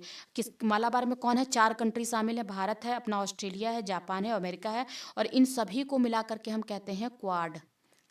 ठीक है, क्वाड एक गठबंधन है, याद रखोगे आप। जैमेक्स की बात कर लेते हैं एक्सरसाइज, तो देखो नाम से पता चल रहा है, JA जापान, इंडिया, और एक्सरसाइज है ये जापान। ये कहाँ पे हुआ ये आपको याद करने की जरूरत नहीं है, बस ये याद रखो जेमिक्स किसके साथ है, भारत और जापान के साथ। समुद्र शक्ति की बात कर लेते हैं, तो अभी ये देखो जब भी ये वाला वर्ड आपको आ जाए, समुद्र शक्ति, समुद्र, ये तो आप क्या इसका आंसर बताओगे, भारत और इंडोनेशिया। ये कहाँ पे हुआ, विशाखापट्टनम में हुआ है। तो ये आपका हो गया। अब देखो जो इंडोनेशिया वाले अक्सर जो एक्सरसाइज होते हैं, मैं थोड़ा सा याद करने का तरीका आपको बता रही हूँ। आप देखोगे तो इंडोनेशिया जो है, जैसे ये देखो, ये थोड़ा सा नक्शा अच्छा नहीं बना है। तो यहाँ से इंडोनेशिया देखो स्टार्ट होता है, ये आगे, यानी कि ये इधर से है। तो जब भी इनकी एक्सरसाइज होती है यहाँ पर होती है, बंगाल की खाड़ी में। तो यहीं पे हमारा विशाखापट्टनम पड़ता है। तो याद रखना कि पूर्वी तट पे ही होता है, यानी विशाखापट्टनम में होगा या बंगाल की खाड़ी में ही ये इंडोनेशिया वाले होते हैं। तो समुद्र शक्ति कहाँ पे होता है, हुआ है विशाखापट्टनम, आंध्र प्रदेश में। पहला इन रो के एन एक्सरसाइज किसके साथ है, इंडिया का। रो के एन का मतलब है साउथ कोरिया के साथ। पहला है इसलिए आपके लिए इंपॉर्टेंट हो जाता है, मोस्ट इंपॉर्टेंट। पहला पहला पहला पहला बहुत इंपॉर्टेंट है। पहला प्यार, पहली जर्नी, पहला इंसिडेंट, ये सब कुछ बहुत इंपॉर्टेंट होता है। तो ये कहाँ पे, ये कहाँ हुआ ये नहीं जानना आपको, लेकिन ये देखो नाम में पकड़ ही नहीं पाएगा कि किसका है। तो थोड़ा सा अगर आप दिमाग लगाओगे तो देखो यहाँ पे के आ रहा है। तो ये कोरिया का एक्सरसाइज है, ये साउथ कोरिया का, याद रखना। नॉर्थ कोरिया से तो वैसे भी कोई एक्सरसाइज करता ही नहीं है, तो आप इसको याद रखोगे। ऑस्ट्रा हिंद की बात करते हैं, ये देखो नाम में ही ऑस्ट्रा, ऑस्ट्रेलिया और हिंद, यानी इंडिया की बात आ गई। ये इंपॉर्टेंट है, कहाँ पे हुआ, पर्थ ऑस्ट्रेलिया में हुआ है। ये जगह याद रखोगे, पर्थ में हुआ है। ऑस्ट्रा हिंद, ऑस्ट्रेलिया और भारत का ये एक्सरसाइज है, ठीक है। और ये मिलिट्री एक्सरसाइज है, याद रखेंगे आप, क्योंकि देखो पर्थ है ऑस्ट्रेलिया, यानी कि ये आपका लैंड पे हुआ है। इंदिरा की बात कर लें अगर, इंद्र, इंदिरा लिखा है यहाँ पे, ये बेसिकली इसको कहते हैं इंद्र, या इंदिरा भी कहीं कहीं लिख देता है, और इंद्र भी लिख के अगर आता है तो आप कंफ्यूज नहीं होंगे। तो इंद्र जो अभ्यास है वो भारत का होता है, किसके साथ, रूस के साथ होता है। रशिया के साथ होता है इंद्र एक्सरसाइज। कहाँ पे हुआ है ये, बीकानेर राजस्थान में हुआ है। ये इंपॉर्टेंट है आपके लिए, इंद्र एक्सरसाइज बहुत इंपॉर्टेंट है। ये हर बार क्वेश्चन पूछता है एग्जाम में, और वनडे के एग्जाम में तो पूछता ही है। तो रशिया के साथ हमारा ये एक्सरसाइज है इंद्र या इंदिरा। कोंकण एक्सरसाइज जो है, दो कोंकण 2025 एक्सरसाइज किसके साथ हुआ है, भारत का ब्रिटेन के साथ। अभी मैंने आपको ऊपर एक और एक्सरसाइज बताया था यूके के साथ, उसका नाम क्या था, अजय वॉरियर। ऐसे करके आप याद करोगे, अजय वॉरियर। और एक कौन सा है, कोंकण। ये दो एक्सरसाइज भारत का ब्रिटेन के साथ होता है, और ये भारत में ही हुआ है, इसलिए आपके लिए इंपॉर्टेंट है, भारत के पश्चिमी तट पे, ठीक है। पैसिफिक रीच की बात कर लेते हैं, ये एक्सरसाइज का बहुराष्ट्रीय अभ्यास है, यानी कि बहुत सारी कंट्रियाँ इसमें शामिल हैं। तो बस आपको ऐसे याद रखो, पैसिफिक रीच कहाँ पे हुआ है, तो सिंगापुर में हुआ है। अब सिंगापुर में पैसिफिक रीच में भारत से कौन गया है, तो हमारा आईएनएस निस्तार गया है, ठीक है, ये याद रखेंगे आप। फ्रीडम एज की बात कर लेते हैं, जो फ्रीडम एज एक्सरसाइज है वो किसका है, साउथ कोरिया और मोस्ट इंपॉर्टेंट है। जब भी फ्रीडम एज की बात आएगी तो हमें लगेगा कि ये इंडिया का एक्सरसाइज है, लेकिन देखो इंडिया इसमें शामिल नहीं है। ये साउथ कोरिया, अमेरिका और जापान की एक्सरसाइज है, ज्वाइंट एक्सरसाइज है इनकी। तो ये क्या है, कहाँ कहाँ पे हुआ ये इंपॉर्टेंट नहीं है, क्वेश्चन ये इंपॉर्टेंट है कि फ्रीडम एज में कौन कौन शामिल है, तो साउथ कोरिया, अमेरिका और जापान इसमें शामिल है। सियाम की बात कर लेते हैं, सियाम भारत एक्सरसाइज, तो भारत और थाईलैंड के बीच में है, ये आपके लिए उतना इंपॉर्टेंट नहीं है, ठीक है।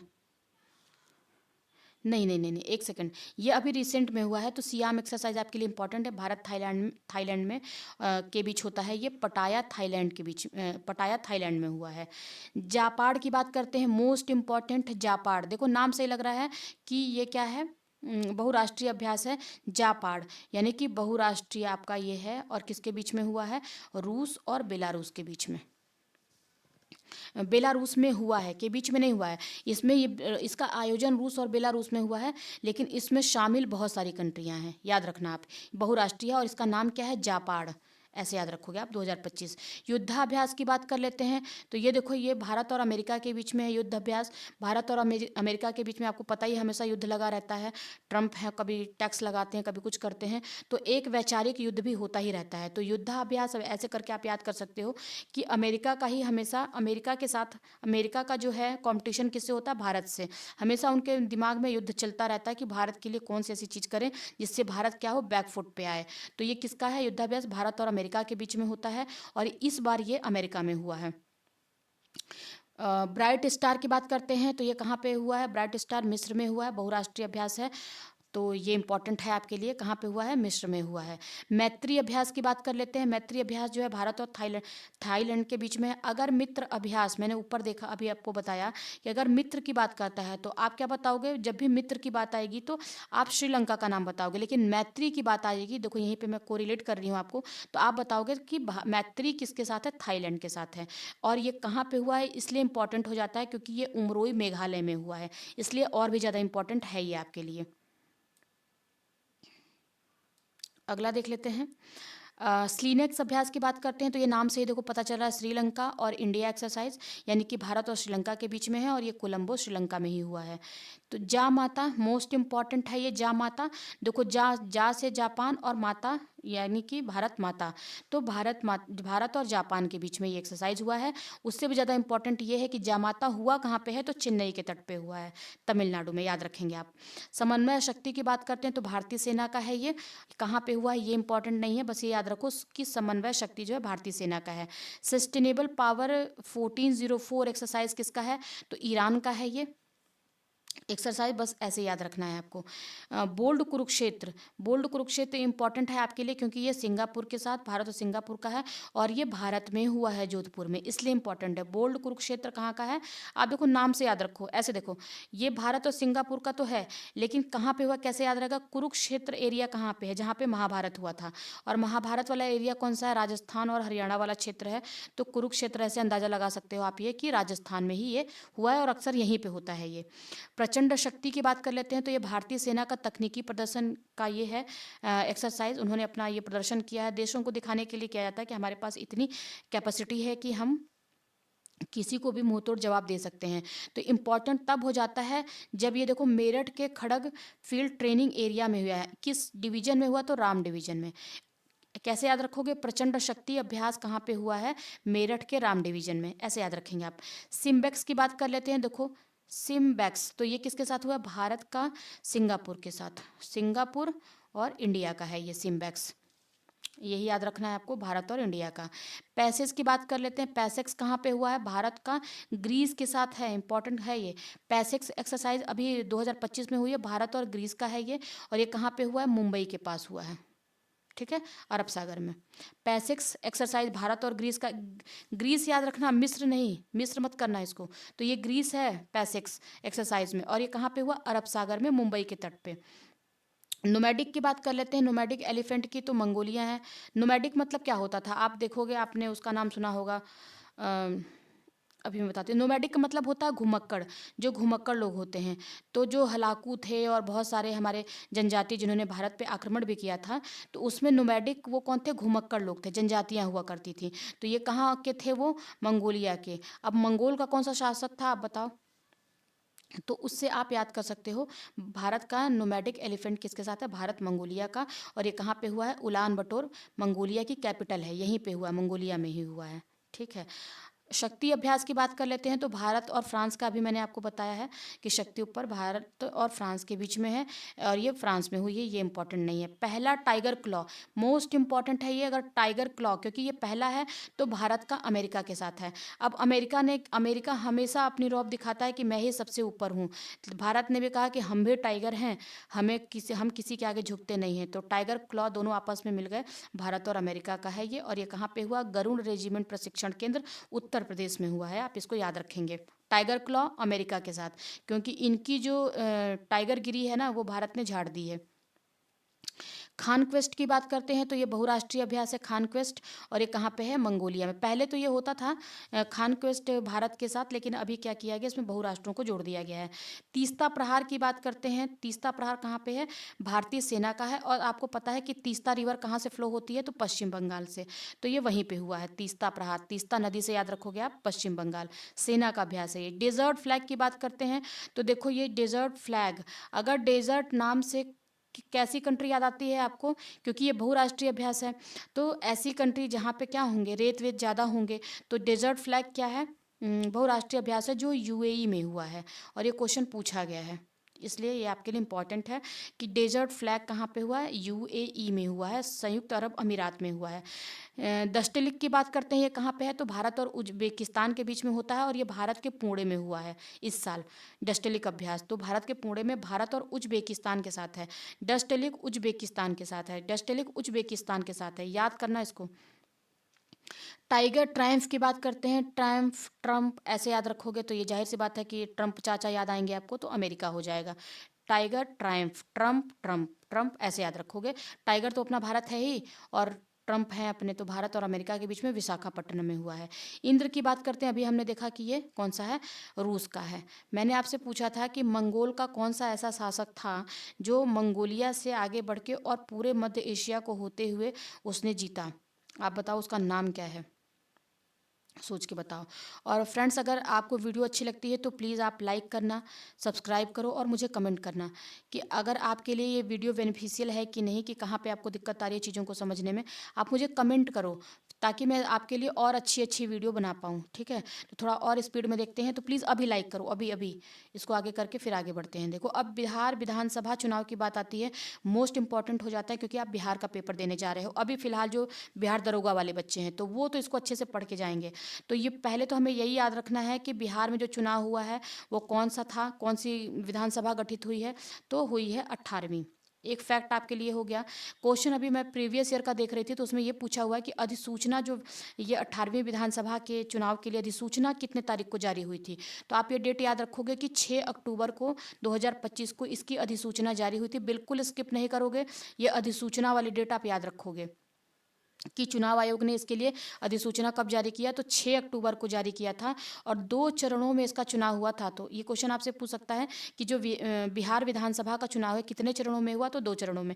यूपी में तो मैक्सिमम पूछता है, हर एग्जाम में पूछता है कि यूपी में चुनाव कितने चरण में हुए, मैक्सिमम 7 चरणों में होता ही है, तो वो पूछते ही रहते हैं। तो ये भी आपसे पूछा जा सकता है बिहार वाला। तो 2 चरणों में हो ये चुनाव हुआ, संपन्न हुआ है, एक 6 नवंबर को और एक 11 नवंबर को, ठीक है। और इसका परिणाम कब आया, 14 नवंबर को। ये परिणाम, ये डेट आपको याद रखनी है। बिहार के चुनाव में कुल कितने लोगों ने मतदान किया, तो 7 करोड़ 45 लाख, यानी कि 7 करोड़ 45 लाख लोगों ने अपने मत का प्रयोग किया है। और मैंने आपको बताया था कि इस बार बिहार में जो चुनाव हुआ है उसमें ई वोटिंग का यूज़ किया गया है, और सबसे पहला जो व्यक्ति बना है जिसने ई वोटिंग करी है वो कौन है, ये मैं आपको पिछले वीडियो में बता चुकी हूँ, और ये मोस्ट इंपॉर्टेंट है जो आपसे पूछ सकता है। चलो, आप हो सकता है भूल गए हो, मैं बता देती हूँ, विभा कुमारी, मैंने आपको पिछले वीडियो में इनका नाम बताया था, ठीक। तो ये देख लेना आप। अगला देख लेते हैं, 6 नवंबर 2025 को प्रथम चरण में, ये इंपॉर्टेंट नहीं है, आप इसको छोड़ दो। आप यहाँ से देखो, ये है प्रथम चरण में कितने मतदान हुए, जबकि इतने चरण में कितने मतदान हुए, ये भी आपके लिए इंपॉर्टेंट नहीं है। इस बार विधानसभा में, हाँ ये इंपॉर्टेंट है कि जो ये बिहार का विधानसभा चुनाव हुआ है इसमें टोटल कितने परसेंट लोगों ने वोट किया, तो 66.91% मतदान हुआ, जिसमें महिलाएं कितनी थी, देखो महिलाओं ने इस बार बाजी मारी है 71.6%, जबकि मेल जो है, पुरुष इस बार पीछे रह गया है। लगभग कितना पीछे, 10% के आसपास पीछे है, 72.8%। ये देख लो, 10 नंबर इनसे पीछे हैं ये। तो ये क्या है, पुरुष। ये याद करने का तरीका मैं बता रही हूँ, इसका 10% नहीं है। अब ये मत लिखने बैठ जाना कि ये 10% तो है नहीं मैडम, आपने ये कैसे बता दिया।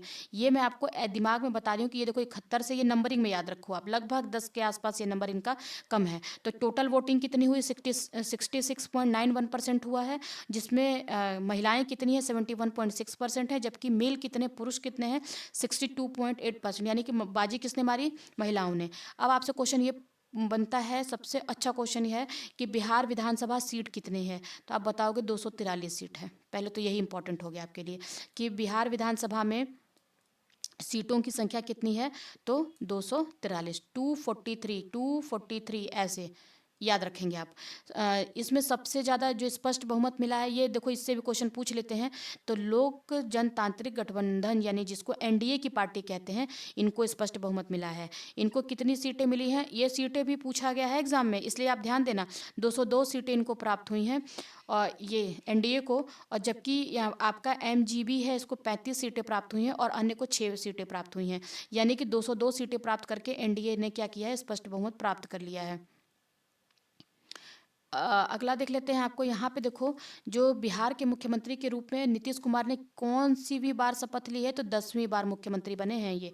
और इन्होंने ये घोषणा कर दी है, मतलब नहीं की है, मैं एज अ आपको हंसने के लिए बता रही हूँ कि नीतीश कुमार का टारगेट है कि मैं मुख्यमंत्री था, मैं ही हूँ और मैं ही रहूँगा। ठीक है, इसलिए देखो 10वीं बार बन गए हैं। चाहे गठबंधन करके जैसे इनको मुख्यमंत्री बनना ही है। उनके साथ 26 कितने मंत्रियों ने शपथ ली, इंपॉर्टेंट डेटा है ये आपका, आपके लिए।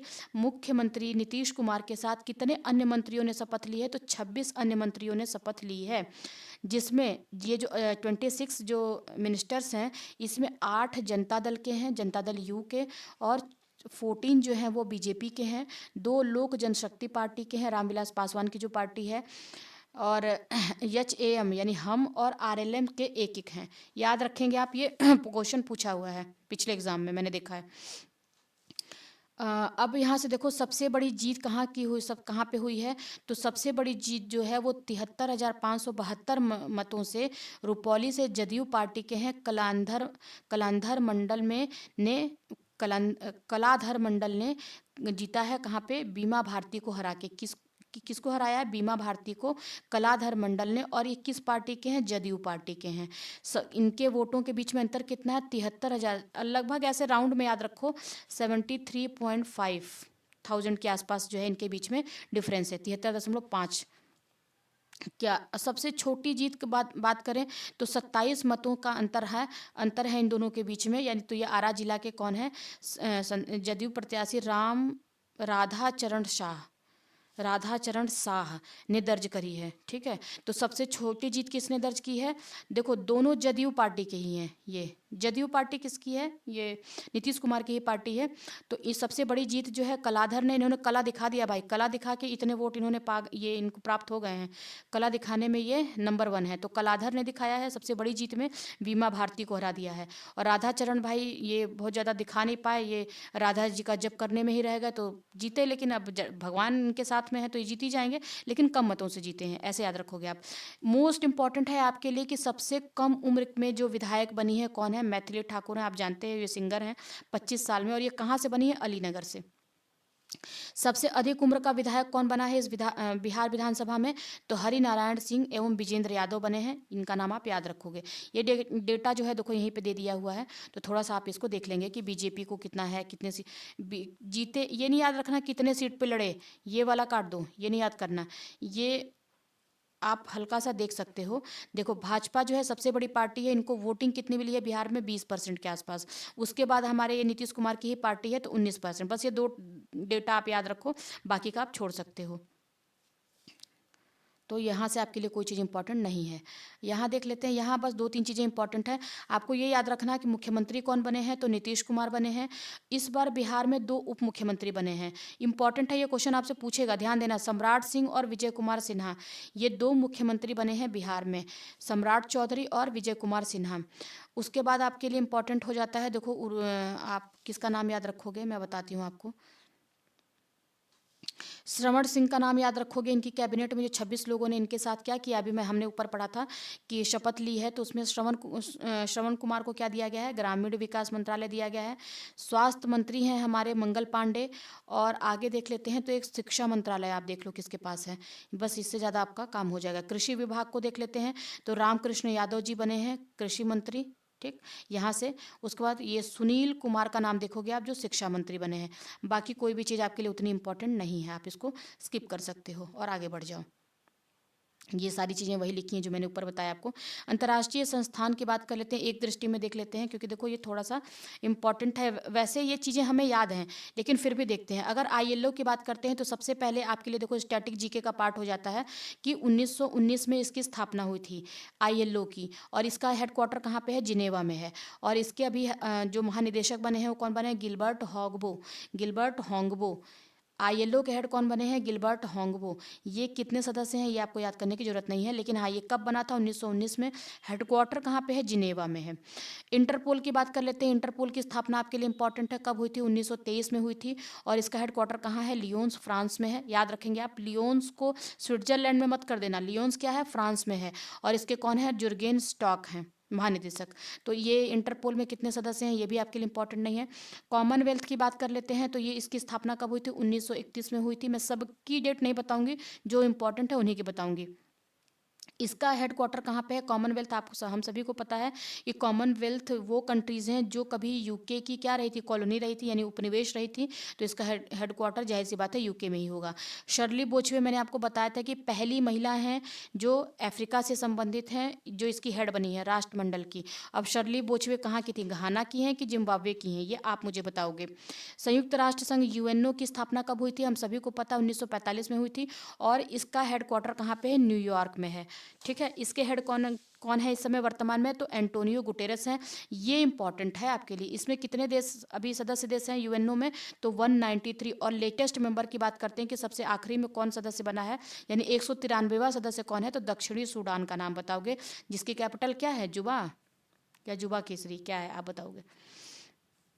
अगला देख लेते हैं कि अंतर्राष्ट्रीय मुद्रा कोष की बात कर लेते हैं, आईएमएफ की बात। तो आईएमएफ ये आईएमएफ और वर्ल्ड बैंक, इसका हेडक्वार्टर कहाँ पे है? हमें वाशिंगटन डीसी यानी अमेरिका में देखने को मिलता है। और इसकी स्थापना इन दोनों को एक साथ देखो, ये दोनों जुड़वा बहनें कही जाती हैं। ऐसे भी पूछ लेता है कि जुड़वा बहनें कौन है? तो अंतर्राष्ट्रीय मुद्रा कोष और वर्ल्ड बैंक या विश्व बैंक, ये दोनों का गठन जो है, यानी इनकी स्टैब्लिशमेंट जो है वो 1945 में ही हुई थी। उनका हेडक्वार्टर भी सेम ही है, क्योंकि दोनों बहनें हैं, दोनों अलग अलग तरीके से ऋण देने का काम करती हैं। ये दीर्घकालिक ऋण देता है, ये शॉर्ट टर्म के लिए लोन देता है। तो इसके हेड देख लेते हैं। अगर आईएमएफ की बात करते हैं तो क्रिस्टलिना जॉर्जिएवा हैं। और इसके विश्व बैंक की यानी कि वर्ल्ड बैंक की बात करते हैं तो ये इंपॉर्टेंट है क्योंकि भारत से रिलेटेड है। तो हम थोड़ा सा अपना गुणगान गाएंगे, अजय बंगा विश्व बैंक के हैं। ये इंपॉर्टेंट है आपके लिए कि आईएमएफ में कितने सदस्य हैं? तो 191। और लेटेस्ट इसका मेंबर कौन सा है? लिंक्सटेस्टीन है इसका 191वां सदस्य। और 189 की बात करते हैं तो वर्ल्ड बैंक की, ये आपके लिए उतने इंपॉर्टेंट नहीं है, आईएमएफ आपके लिए इंपॉर्टेंट है। फाओ की बात कर लेते हैं, यानी कि खाद्य और कृषि संगठन, इसकी स्थापना कब हुई थी? 1945 में हुई थी। देखो आप वनडे का एग्जाम देने जा रहे हो, इसलिए ये डेट आपके लिए इंपॉर्टेंट है। तो इसका हेडक्वार्टर कहाँ पे? इटली, रोम में है। क्यू डोंग्यू इसके हेड हैं, आप ये याद रखोगे। सदस्य कितने हैं ये इंपॉर्टेंट आपके लिए नहीं है। आईसीजे की बात कर लेते हैं, तो इसकी भी स्थापना जो है 1945 में ही हुई थी। और इसका कहाँ पे है? ये हैग में है, नीदरलैंड में, हैग नीदरलैंड में है। और यूजी इवासावा इसके हेड हैं। यूनेस्को की बात कर लेते हैं तो यूनेस्को इसकी ये कब बना था? 1945 में बना था। और इसका हेडक्वार्टर कहाँ पे है? पेरिस, फ्रांस में है। यूनेस्को पेरिस, फ्रांस में है। और आंद्रे अजोले इसके हेड हैं। ये कितने हैं ये इंपॉर्टेंट नहीं है आपके लिए। यूनिसेफ की स्थापना कब हुई थी? ये देखो, ये डेट जीके जीएस के लिए भी बहुत इंपॉर्टेंट है। ऐसा नहीं कि सिर्फ करंट अफेयर की क्लास चल रही है ये।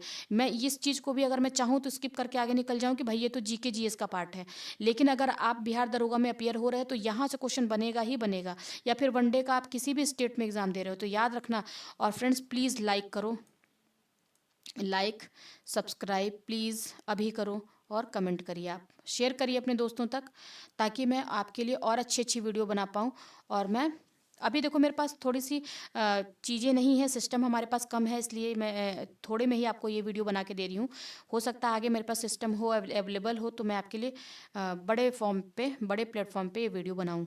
तो यूनिसेफ जो है ये यूनिसेफ कब बना था? तो 1946 में बना था। न्यूयॉर्क में इसका हेडक्वार्टर है। और इसकी कैथरीन रसेल इसकी हेड हैं।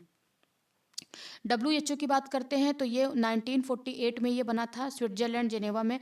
अब देखो स्वास्थ्य आपका कब अच्छा रहेगा? जब आपको ठंडी ठंडी हवा मिलेगी। तो ठंडी हवा खाने के लिए आप कहाँ जाएंगे? स्विट्जरलैंड में। और मैक्सिमम आप देखोगे जितने भी अंतर्राष्ट्रीय इंस्टीट्यूट्स हैं उनका हेडक्वार्टर जिनेवा में ही आपको देखने को मिलेगा। तो डॉक्टर टेड्रोस हैं, ऐसे याद रखना इनका नाम, डॉक्टर टेड्रोस। और अगर ये डॉक्टर हैं तो किससे संबंधित है? स्वास्थ्य से संबंधित है। तो ये क्या है? स्वास्थ्य विभाग के, WHO। आर्थिक सहयोग और विकास संगठन जो है OECD की स्थापना कब हुई थी? अभी देखो ये चर्चा में भी था क्योंकि ये अमेरिका इससे बाहर हो गया है। तो OECD जो है इसकी स्थापना कब हुई थी? 1961 में। पेरिस, फ्रांस में इसका हेडक्वार्टर है। और इसके ये जो महासचिव हैं वो इतने इंपॉर्टेंट नहीं हैं आपके लिए। ये देखो, ये इंपॉर्टेंट है कि अभी इसका 37th जो है वो मेंबर कौन बना है, तो कोलंबिया बना है। नेटो की बात करते हैं, मोस्ट इंपॉर्टेंट हो जाता है जब नेटो की बात आती है। तो इसकी स्थापना कब हुई थी, 1949 में हुई थी। ब्रुसेल्स बेल्जियम इसका हेडक्वार्टर है और मार्क रूटे इसके महासचिव हैं। 32वां मेंबर जो है आपका वो स्वीडन बना है। अगर आपसे यही पूछ ले कि नेटो का 31 यानी कि 31वां मेंबर कौन है, तो आप बताओगे फिनलैंड। फिनलैंड, ये थोड़ा सा आप याद रखेंगे, एक्स्ट्रा फैक्ट है ये। तो 31वां हो गया फिनलैंड, 32वां आपका हो गया स्वीडन। अगर यूएनएचआरसी की बात करते हैं तो फिलिपो ग्रैंडी अभी ये रिसेंट में नियुक्त हुए हैं इसके उच्चायुक्त, और ये इसकी स्थापना इतनी इंपॉर्टेंट नहीं है, आप इसको छोड़ सकते हो, ये भी आप छोड़ सकते हो। यूरोपीय संघ का देख लेते हैं। यूरोपीय संघ जो है ये कब बना, 1958 में बना था, और ब्रुसेल्स बेल्जियम में। आपको पता होगा कि अगर आपने एनसीईआरटी पढ़ी है तो बेल्जियम एक ऐसी कंट्री थी जिन्होंने बहुत ही समझदारी के साथ क्या किया था, अपने यहाँ के मतभेद को सुलझाया था, और जिसकी वजह से ईयू का हेडक्वार्टर ब्रुसेल्स बेल्जियम में बनाया गया है। और ये और इम्पॉर्टेंट तब हो जाता है जब इसकी पहली महिला बन जाती हैं हेड, वो उर्सुला वॉन डेर लेयन, ठीक है। और इसमें कितनी कंट्री हैं, 27 कंट्री हैं, क्योंकि अभी आपको पता है कि ब्रिटेन इससे ब्रेग्जिट कर चुका है, यानी कि ब्रिटेन इसका मेंबर नहीं है ईयू में। तो अभी कितने हैं रिसेंट में, 27। ओपेक की बात करते हैं। ओपेक की स्थापना कब हुई थी, 1960 में हुई थी, वियना ऑस्ट्रिया। ऑस्ट्रिया है ये, ऑस्ट्रेलिया नहीं है। ओपेक की जो ओपेक कब बना था, 1960 में बना था, 1960 में बना था, और वियना में इसका हेडक्वार्टर है। और जब हम बहुत ज़्यादा कोई चीज़ घिसते हैं तो घिस घिस के क्या निकाल देते हैं, तेल निकाल देते हैं। मैंने पिछले वीडियो में आपको बताया था। तो ये क्या है, ऑयल कंट्रीज़ हैं ये, ऑयल प्रोड्यूसर कंट्री हैं ये, ऑयल प्रोड्यूसर कंट्री, ठीक है, तेल निकालने वाली कंट्री हैं। तो गुट निरपेक्ष नाम की बात कर लेते हैं। पूछता ही है क्वेश्चन, कब बना था ये, 1961 में बना था। इसकी जो इसका हेडक्वार्टर कहाँ है, जकार्ता इंडोनेशिया में है, और इल्हाम अलीयेव इसके हेड हैं। ये आपको याद करना है। एमनेस्टी इंटरनेशनल जो है ये कब बना था, 1961 में बना था, यूके में है इसका हेडक्वार्टर, और इसके महासचिव हैं एग्नेस कैलमर्ड, आप याद रखेंगे। अंक टाड की एक बहुत फेमस रिपोर्ट आती है निवेश से संबंधित। तो अंक टाड की स्थापना कब हुई थी, 1964 में हुई थी। इसका हेडक्वार्टर कहाँ है, जिनेवा में है, और रेबेका ग्रीनस्पैन इसके अभी रिसेंट में महानिदेशक नियुक्त हुए हैं। यूएनडीपी की बात कर लेते हैं। तो इनकी एक फेमस रिपोर्ट आती है कि मानव विकास रिपोर्ट, और ये इनकी इंपॉर्टेंट रिपोर्ट है। आप रिपोर्ट में देखोगे रैंक भारत की क्या है 2025 में। तो यूएनडीपी की स्थापना कब हुई थी, 1965 में हुई थी। हेडक्वार्टर कहाँ है, न्यूयॉर्क में है, और अचीम स्टेनर जो है इसके हेड बने हैं। ये आपके लिए उतने इंपॉर्टेंट नहीं हैं,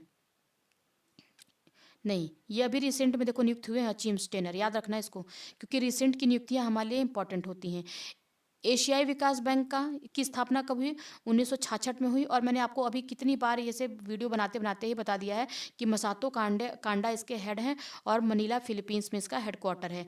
न्यू डेवलपमेंट बैंक की बात करते हैं, जिसको ब्रिक्स बैंक भी कहते हैं। तो इसकी स्थापना हुई थी 2014 में, याद रखना आप इसकी डेट।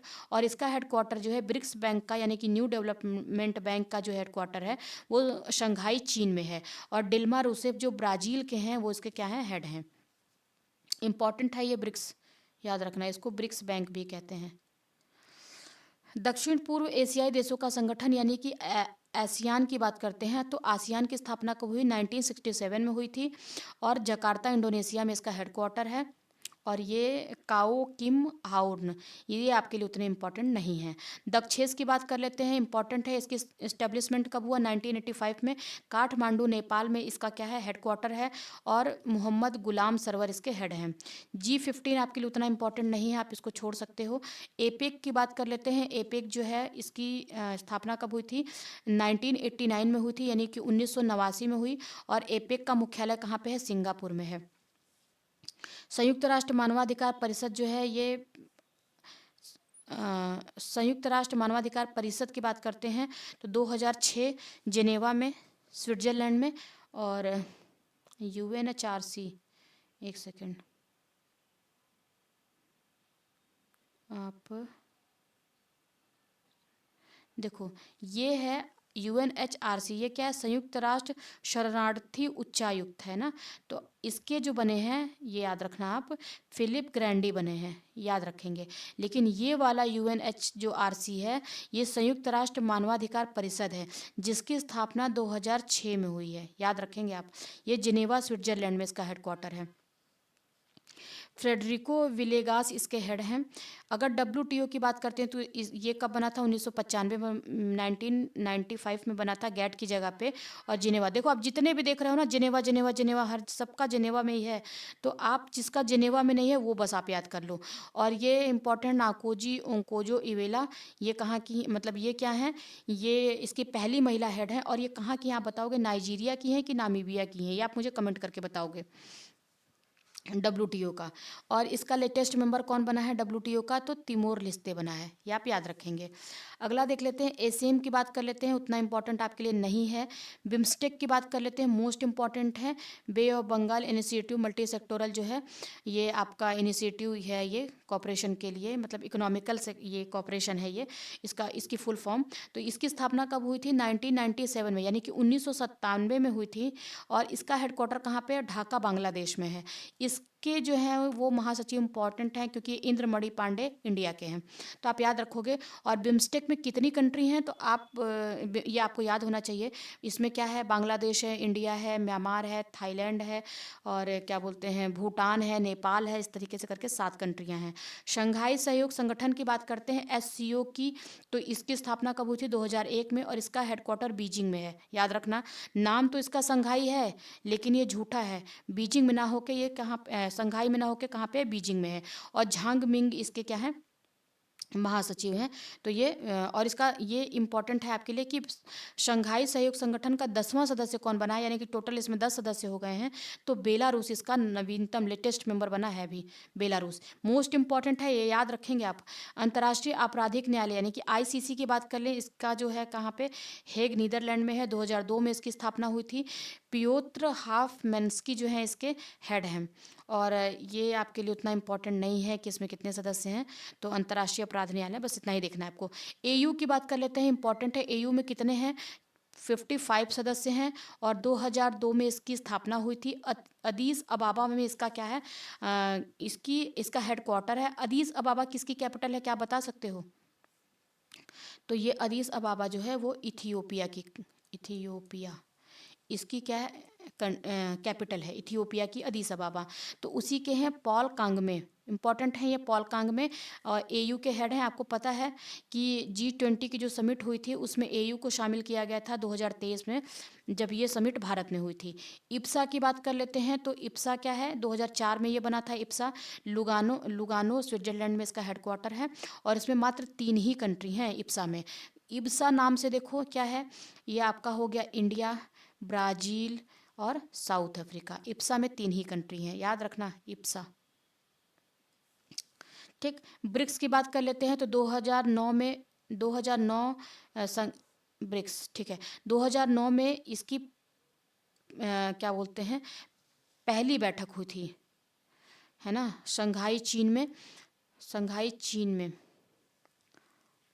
लुइज, ये आप इसको काटो और बस आप याद रखो, लूला दा सिल्वा, ये क्या है, इसके हेड हैं। ब्रिक्स के हेड कौन है, लूला दा सिल्वा हैं। और इनकी पहली बैठक 2009 में हुई थी। अच्छा, ये वही मैं कंफ्यूज हो गई, 2009 में इनकी पहली बैठक हुई थी जब इस्टेब्लिशमेंट हुआ था। तो ये बैठक कहाँ हुई थी, तो ये देखो रूस में हुई थी ना, ये रसिया में इसकी बैठक हुई थी 2009 में। तो ये इसका हेडक्वार्टर यहाँ पे है शंघाई में। तो ब्रिक्स का अगर आपसे पूछे हेडक्वार्टर कहाँ पे है, तो शंघाई चीन में है। अंतर्राष्ट्रीय सौर गठबंधन एकमात्र ऐसा है जिसका जो है हेडक्वार्टर कहाँ पे है, इंडिया के गुड़गांव में है। और ये 2015 में इसका गठन हुआ था, याद रखना। पेरिस जो जलवायु समझौता हुआ था 2021 जो हुआ था, उसी के बाद 2015 में इसका गठन हुआ था। याद रखना, ये 2009 में जो इस्टेब्लिशमेंट हुआ था, ये बैठक जो है रूस में हुआ था, याद रखना। हेडक्वार्टर इसका शंघाई में है, चीन में है। तो इस तरीके से हमने ये देख लिया। और ये देखिए, ये इंपॉर्टेंट है, ये मैं थोड़ा सा आपको बताना भूल गई। अभी पूछेगा आपसे, लेटेस्ट न्यूज़ है, मोस्ट इंपॉर्टेंट है, इंपॉर्टेंट आपको याद करना ही है कि ब्रिक्स का जो 11वां सदस्य कौन बना है, तो आप बताओगे 11वां नहीं, ये 10वां सदस्य बना है। एक सेकेंड, 5। तो इंडोनेशिया बना है इसका 10वां सदस्य बना है, 10वां पूर्ण सदस्य बना है, 11वां नहीं है, 10वां पूर्ण सदस्य है। और 107वां जो है वो सदस्य बना है मालडोवा, किसका, आईएसए का, जो भारत में है, मालडोवा। तो 107वां सदस्य। और ब्रिक्स का 10वां सदस्य कौन है, पूर्ण सदस्य, इंडोनेशिया। ऐसे करके आप इसको याद रखोगे, इंपॉर्टेंट है ये, रिसेंट की हैं और ये क्वेश्चन पूछ लिए जाते हैं। अगला देख लेते हैं, प्रमुख अंतर्राष्ट्रीय सम्मेलन। देखो जितने भी अभी बैठकें हुई हैं ये क्वेश्चन आपसे पूछ सकता है। तो 2024-25 की बैठकों को हम देखते हैं, थोड़ा तेजी के साथ देखेंगे। देखो G20 20th G20 शिखर सम्मेलन 2025, यानी कि 20वें क्रम का G20। अभी मैंने आपको बताया कि 18वां G20, ये देखो हमेशा रेलिवेंट होता ही है। G20 कहाँ पे हुआ था, तो आप बताएंगे इंडिया में हुआ था। जब हम देख रहे थे कि पूरी इंडिया में वसुधैव कुटुंबकम नाम से लोगो लगाए जा रहे थे, पैम्फलेट्स छपवाए जा रहे थे, लगे थे, तो ये 18वां हुआ था। अभी 19th क्रम का अगर आपसे पूछे कि 19वां G20 कहाँ पर हुआ था, देखो बैक डेट में भी पूछ लिया जाता है एग्जाम, तो आप बताओगे कि कहाँ हुआ था, ब्राज़ील में हुआ था, ब्राज़ील। ठीक है। और ये आपका 2025 वाला यानी 20वें क्रम का कहाँ पे हुआ है, तो जोहान्सबर्ग, साउथ अफ्रीका में हुआ है। इसकी थीम इंपॉर्टेंट है, एकजुटता, समानता और स्थिरता है। और भारत से प्रधानमंत्री गए थे। देखो ये चीज़ें नीचे लिखी हुई हैं। अच्छा, अगला भी पूछ सकता है। अभी जो पिछला मैंने बताया आपको कि 19वां कहाँ पे हुआ था, तो रियो डी जेनेरियो, ब्राज़ील की जो राजधानी है वहीं पे हुआ था। और अगले साल 2026 में ये कहाँ पे होगा, यूएसए में होगा। तो आपको 3 चीज़ें याद रखनी है। क्या क्या याद रखना है, G20 का 18वां सत्र जो इंडिया में हुआ था, कब हुआ था, 2023 में हुआ था, ऐसे आप करके याद रखेंगे। और 19वां कहाँ पे हुआ, रियो डी जेनेरियो, ब्राज़ील में हुआ था। और 20वां कहाँ पे हुआ है, जोहान्सबर्ग, साउथ अफ्रीका में। और अगले साल 2026 में कहाँ पे होगा, तो आप बताओगे कि यूएसए, अमेरिका में होगा। इंपॉर्टेंट है, इसलिए मैं देखो बार बार इसको रिवाइज करा रही हूँ आपको। COP30 की बात कर लेते हैं, ये भी बहुत इंपॉर्टेंट है और हर बार पूछा ही जाता है। अब ये COP30 हुआ है, तो देखो अगर COP29 की बात करें तो ये कहाँ पे हुआ था, अजरबैजान के बाकू में हुआ था। COP29 अजरबैजान के बाकू में हुआ था। इस साल जो है COP30 हुआ है, जो कहाँ पे हुआ है, बेलम, ब्राज़ील में हुआ है। और अगली बार कहाँ पे होगा, 2026 में, यानी कि इसको क्या बोलेंगे हम, इसको बोलेंगे COP31। ये कहाँ पे होगा, तो ऑस्ट्रेलिया में होगा। ये आप याद रखेंगे, ये सीधे पूछ लिए जाने वाले ऐसे क्वेश्चंस होते हैं।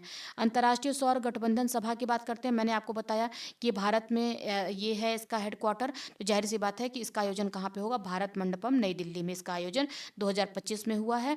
और इसके प्रहलाद जोशी जो हैं भाई, सौर हैं, प्रहलाद हैं, तो इन्होंने इसकी अध्यक्षता करी है। और थीम था, एक सूर्य, एक विश्व, एक साझा संकल्प। एक सूर्य, एक विश्व और एक साझा संकल्प इसकी थीम थी। अंतर्राष्ट्रीय आईएसए के की जो बैठक हुई है। ब्रिक्स की बात कर लेते हैं। 17वां ब्रिक्स जो है ये मोस्ट इंपॉर्टेंट है, क्योंकि देखो ये अगले साल भारत में होने वाला है। तो अभी जो इसका आयोजन 2025 में कहाँ पे हुआ है, तो रियो डी जेनेरियो, यानी कि ब्राज़ील की जो कैपिटल है वहाँ पे हुआ है। इसकी अब जब ये ब्राज़ील में हुआ है तो जाहिर सी बात है कि लूला डे सिल्वा ही जो वहाँ के राष्ट्रपति हैं वही इसकी अध्यक्षता करेंगे। तो लूला डे सिल्वा ने किया है। भारत का प्रतिनिधित्व किसने किया, नरेंद्र मोदी जी। देखो बड़ी बड़ी संस्थाएं हैं, तो हमारे प्रधानमंत्री जी ही इसमें जाते हैं। इसकी थीम आपके लिए इंपॉर्टेंट है, अधिक समावेशी और सतत शासन के लिए वैश्विक दक्षिण सहयोग को मजबूत करना। ठीक है। देखो ब्रिक्स जो ऐसी कंट्रीज़ हैं ना जिसमें साउथ की मैक्सिमम कंट्रियां शामिल हैं, तो इसके आप देखोगे, जैसे देखो इंडिया को देख लो, ब्राज़ील को देख लो, इस तरीके से। तो ये इनको ये जो विकासशील कंट्रियां हैं वो हैं। तो साउथ सहयोग को मजबूत करना, ये इसकी थीम बनाई गई है। देखो 16वां जो ब्रिक्स है वो कहाँ पे हुआ था, कजान में हुआ था, रूस में, 2024 में।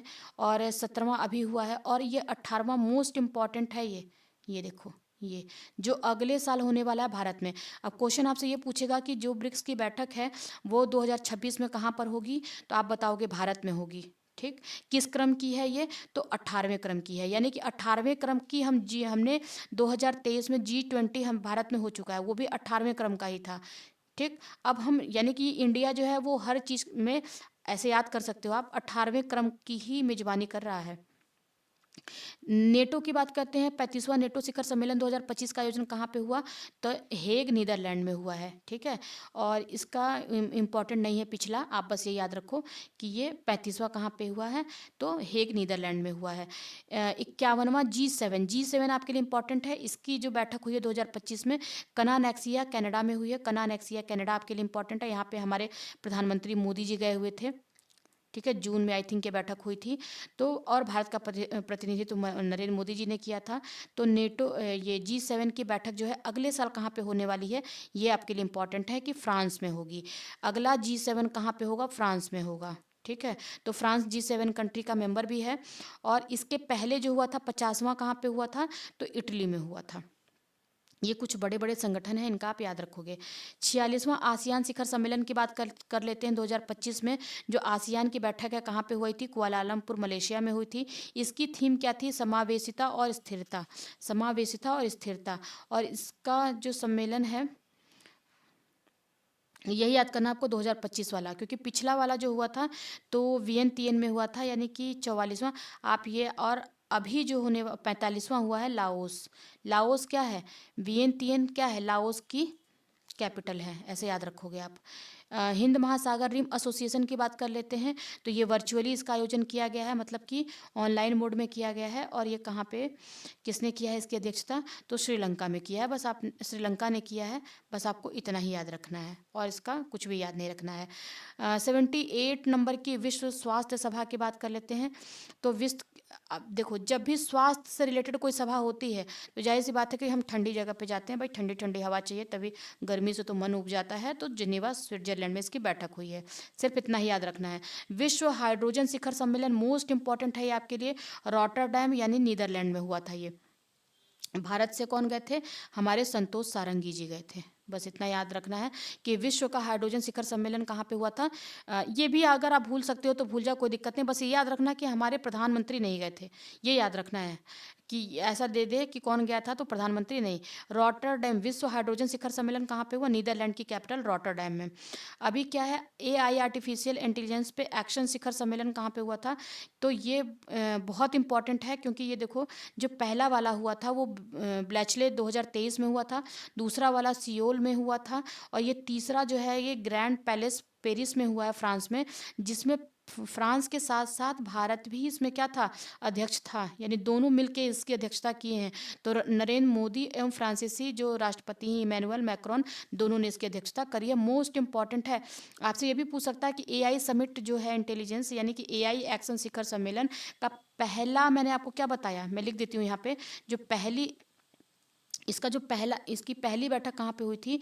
तो आप बताओगे ब्लेचले। ब्लेचले, ये ब्लेचले कहाँ पे है? तो ब्रिटेन में है, ब्रिटेन, इंग्लैंड में, ठीक है।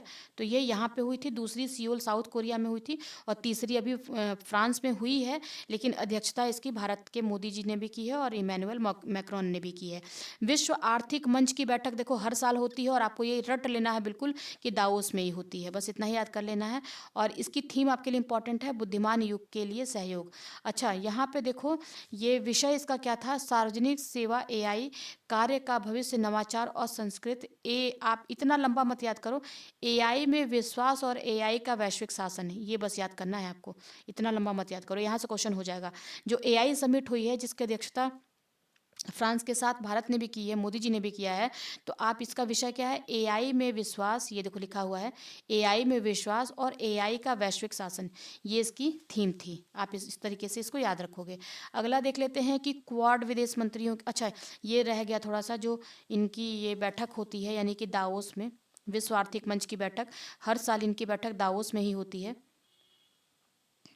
तो इसकी थीम क्या थी? इसकी थीम ये है, बुद्धिमान युग के लिए सहयोग, बुद्धिमान युग के लिए सहयोग।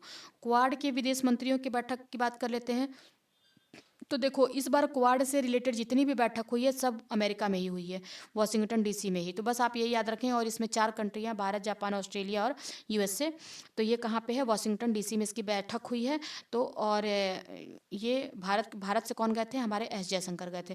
जाहिर सी बात है कि विदेश मंत्रियों की बैठक है। बाकी अगर इसके अलावा भी, विदेश मंत्रियों के अलावा भी क्वाड की कोई भी बैठक जो है 2025 में वॉशिंगटन DC में ही हुई है, लेकिन विदेश मंत्रियों की जो स्पेशल बैठक है उसमें तो जाहिर सी बात है कि विदेश मंत्री ही जाएंगे, तो S जयशंकर जी गए हैं। ये आपके लिए देखो बस इतना भी इसके विषय में जानना बहुत ज़रूरी नहीं है। तो ये क्या है, D8 आर्थिक सहयोग संगठन की 11वीं बैठक आपके लिए उतनी इम्पोर्टेंट नहीं है, काट दो इसको। और ये नहीं, नहीं, नहीं, ये रिसेंट की बैठक है भाई, ये 2025 में रिसेंट हो चुका है। तो D8 आर्थिक सहयोग संगठन की जो बैठक हुई है, बस ये याद रखना कहाँ पे हुई है, मिस्र में हुई है। बस इतना याद रखना आपको, D8 आर्थिक सहयोग संगठन की 11वीं बैठक। 19वां G20 मैंने आपको बताया था कि ये ब्राज़ील में हो चुका है। अभी जो 20वां अभी हो गया है, हमने देख लिया ऊपर, तो कहाँ पे हुआ है, जोहान्सबर्ग, साउथ अफ्रीका में। जो 2024 में बैठक हुई थी, एक इसकी थीम थी एक न्यायपूर्ण विश्व और एक सतत ग्रह का निर्माण करना। एक न्यायपूर्ण विश्व का और एक सतत ग्रह का निर्माण करना, इसमें मोदी जी गए हुए थे।